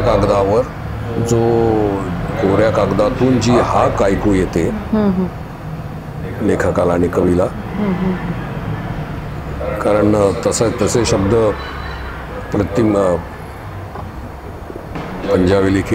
पंजाबी कवयित्री कोण, अमृता प्रीतम, त्यांनी वापरलेला आहे की मला कोऱ्या कागदावरची हाक ऐकू येते तेव्हा मी लिहायला बसते. त्यांची मी एक मुलाखत पण घेतली होती अमृता प्रीतमची. त्यावेळेला मी त्यांना विचारलं की तुम्ही काय डिक्टेट वगैरे करता का एवढं सगळं. ते म्हणजे डिक्टेट कसं काय शक्य आहे. ज्या ठिकाणी स्वतःचीच अडचण निर्माण होते कविता निर्माण होत असताना, त्या ठिकाणी त्या स्टेनोची अडचण होणार नाही का. बरोबर. कारण तो जर तिथे आहे तर ती अडचण आहे, तिचं स्वतःचीच अडचण निर्माण होते, तिथं इतरांचा काय प्रश्न येतो. तेव्हा निर्मिती कशी होते याच्याबद्दल मी बोलत होतो, म्हणून मग कागद आणि लेखणी याचं जे महत्त्व आहे ते मला सांगायचं होतं. तेव्हा मी ती सुरुवात केली. आता तुम्ही म्हणताय की त्याला मला नव्या लेखकांना काय सांगायचं आहे, तर मी त्याला असं सांगेन की दररोज काहीतरी लिहिलं पाहिजे. आता मला अनेक लेखक असं विचारतात, लेखक आणि लेखिका नव्या आलेले, वेळ नसतो, मग हे असतं, काम असतं, घरातली कामं असतात, त्याच्यातून कधी वेळ काढायचा, डबा करून पाठवायचा आहे, अमुक करून पाठवायचं आहे, हे करायचं आहे, ते करायचं आहे, किंवा बाकीच्या सगळ्यात कोणत्याच गोष्टीला वेळ होत नाही, मग लिखाण केव्हा करायचं. तर मी त्यांना नेहमी सल्ला देतो, इथेही सांगेन की केवळ 15 मिनिट पहिल्यांदा काढा. 24 तासातली 15 मिनिटं तुम्ही स्वतःसाठी काढू शकता की नाही. मग ते म्हणाले हो 15 मिनिटं. 24 तासामध्ये 15 मिनिटं. त्यांना असं वाटतं की आपण सहज सांगू शकू यांना. हो हो नाही सर, 15 मिनिटं आम्ही सहज देऊ शकतो, 24 तास आहेत आमच्याकडे. मग हे 15 मिनिटं कोणती, सकाळ, दुपार, संध्याकाळ, रात्र, काय काय करणार तुम्ही, केव्हा करणार. आणि 15च मिनिटं घ्यायची, जास्त नाही. 16व्या मिनिटाला उठायचं तिथून. पण या 15 मिनिटाची एक अट आहे, ती अट अशी की सगळं सर्वस्व विसरायचं आहे. तुम्ही कोण आहात, तुमचे व्यवधान काय आहे, तुमची अडचणी काय आहेत, तुमचे काय प्रॉब्लेम्स आहेत, तुमचं दुःख काय आहे, शारीरिक मानसिक सगळं विसरायचं आहे. आणि 15 मिनिट तुम्ही निर्मितीच्यासाठी द्या, जे तुम्ही स्वतःसाठी काम करणार आहात, इतरांसाठी नाही. मग ते थोडंसं अवघड वाटायला लागतं की हे 15 मिनिटं स्वतःला द्यायची, पण ते अशा अर्थाने की सगळं विसरा आणि मग लिहा. तेच मला सांगायचं आहे की रोज थोडंसं लिहायचं, आणि जे लिहाल ते कमिटेड लिहा, की हे आपल्यासाठी लिहायचं आहे, इतरांसाठी नाही. इतरांचं काही देणं घेणं नाही. प्रकाशक कोण आहे, कोण वाचणार आहे, मला जमतंय नाही जमतंय. दुसऱ्या दिवशी पुन्हा 15 मिनिटं, मग ती मिनटं कदाचित वाढायला लागतील, आणि हळूहळू तुमच्या लक्षात येईल की अरे बरंच लिहून झालं की आपल्या हातून. तेव्हा हे जे लिखाण आहे, ते लिखाणाची प्रक्रिया हीच आहे की बसलं पाहिजे, सातत्य पाहिजे, त्याच्यामध्ये साधना पाहिजे, तरच निर्मितीची देवी प्रसन्न होईल. हे करावंच लागतं प्रत्येक नव्या लेखकाला. ते मी त्या नेहमी सांगत असतो, इथे तेच सांगतोय आपल्याला. तर आपण ह्या गप्पा इथेच थांबू. हा ॲक्च्युली खरं म्हणजे हा मास्टर क्लास झालेला आहे माझ्यासाठी तरी. तर भारत सासणे सरांनी अगदी भरपूर वेळ दिला, आणि अगदी माझे ज्याला आपण लेमॅन्स म्हणजे अतिसामान्य जे प्रश्न होते, ज्या शंका होत्या, तर त्यांना पण समाधानकारक उत्तरं दिली. एक प्रयत्न असतो माझा पण ह्या चर्चेमधनं की सासणे सर जेव्हा नोकरीला लागले त्यावेळेस माझा जन्म झाला होता. तर हा जो एक जनरेशनचा जो एक पूल असतो, हा जो सेतू असतो, हा कुठंतरी साधावा लागतो. तो याच्यासाठी की आपण अनेकदा आज आपण इंटरनेटच्या जगात आहोत, एका क्लिकवर आपल्याला सगळं माहिती मिळते, कुठल्या कुठल्या देशोदेशीच्या व्यक्तींच्या माहिती मिळतात, आणि आपल्यामध्ये तो आत्मविश्वास आहे की मला सगळं माहिती होतं एका क्लिकवर. पण एक गोष्ट एका क्लिकवर माहीत नाही होत, ती असते अनुभव. आणि आपण जेव्हा वटवृक्षाखाली बसतो आणि त्यांच्याशी संवाद साधतो, तर हा अनुभव कुठूनच डाउनलोड होऊ शकत नाही. आणि हा खूप अमूल्य असतो, जो प्रत्येक माणसाला कदाचित, माझा असा अनुभव आहे की मी जेवढ्या माझ्या अनेक ज्येष्ठ माझ्या शिक्षकांशी पण जेव्हा बोलते, तर तेव्हा त्यांच्याकडनं पुस्तकातलं ज्ञानपेक्षा पण त्यांचा जो अनुभव आहे आणि त्यांची जी प्रक्रिया आहे, हे समजून घेणं हे खूपच अमूल्य असा ठेवा असतो हा, या एका जनरेशनकडनं एका पिढीकडनं दुसऱ्या पिढीकडे हा येणारा. आणि त्यासाठी सरांनी वेळ दिला, त्यासाठी मी आपले आभारी आहे. धन्यवाद. आणि पुन्हा सरांकडनं अपेक्षा आहेतच की त्यांनी जे म्हटलेलं आहे की सत्य बोललं पाहिजे, मोठ्या उच्च रवात बोललं पाहिजे, हा जो एक आत्मविश्वास त्यांनी आमच्या पिढीला पण दिलेला आहे, आमच्या नंतरच्या पिढीला पण दिला आहे, त्यासाठी पण मी सर तुमचे आभारी आहे. आणि हा गप्पा आपण इथेच धन्यवाद.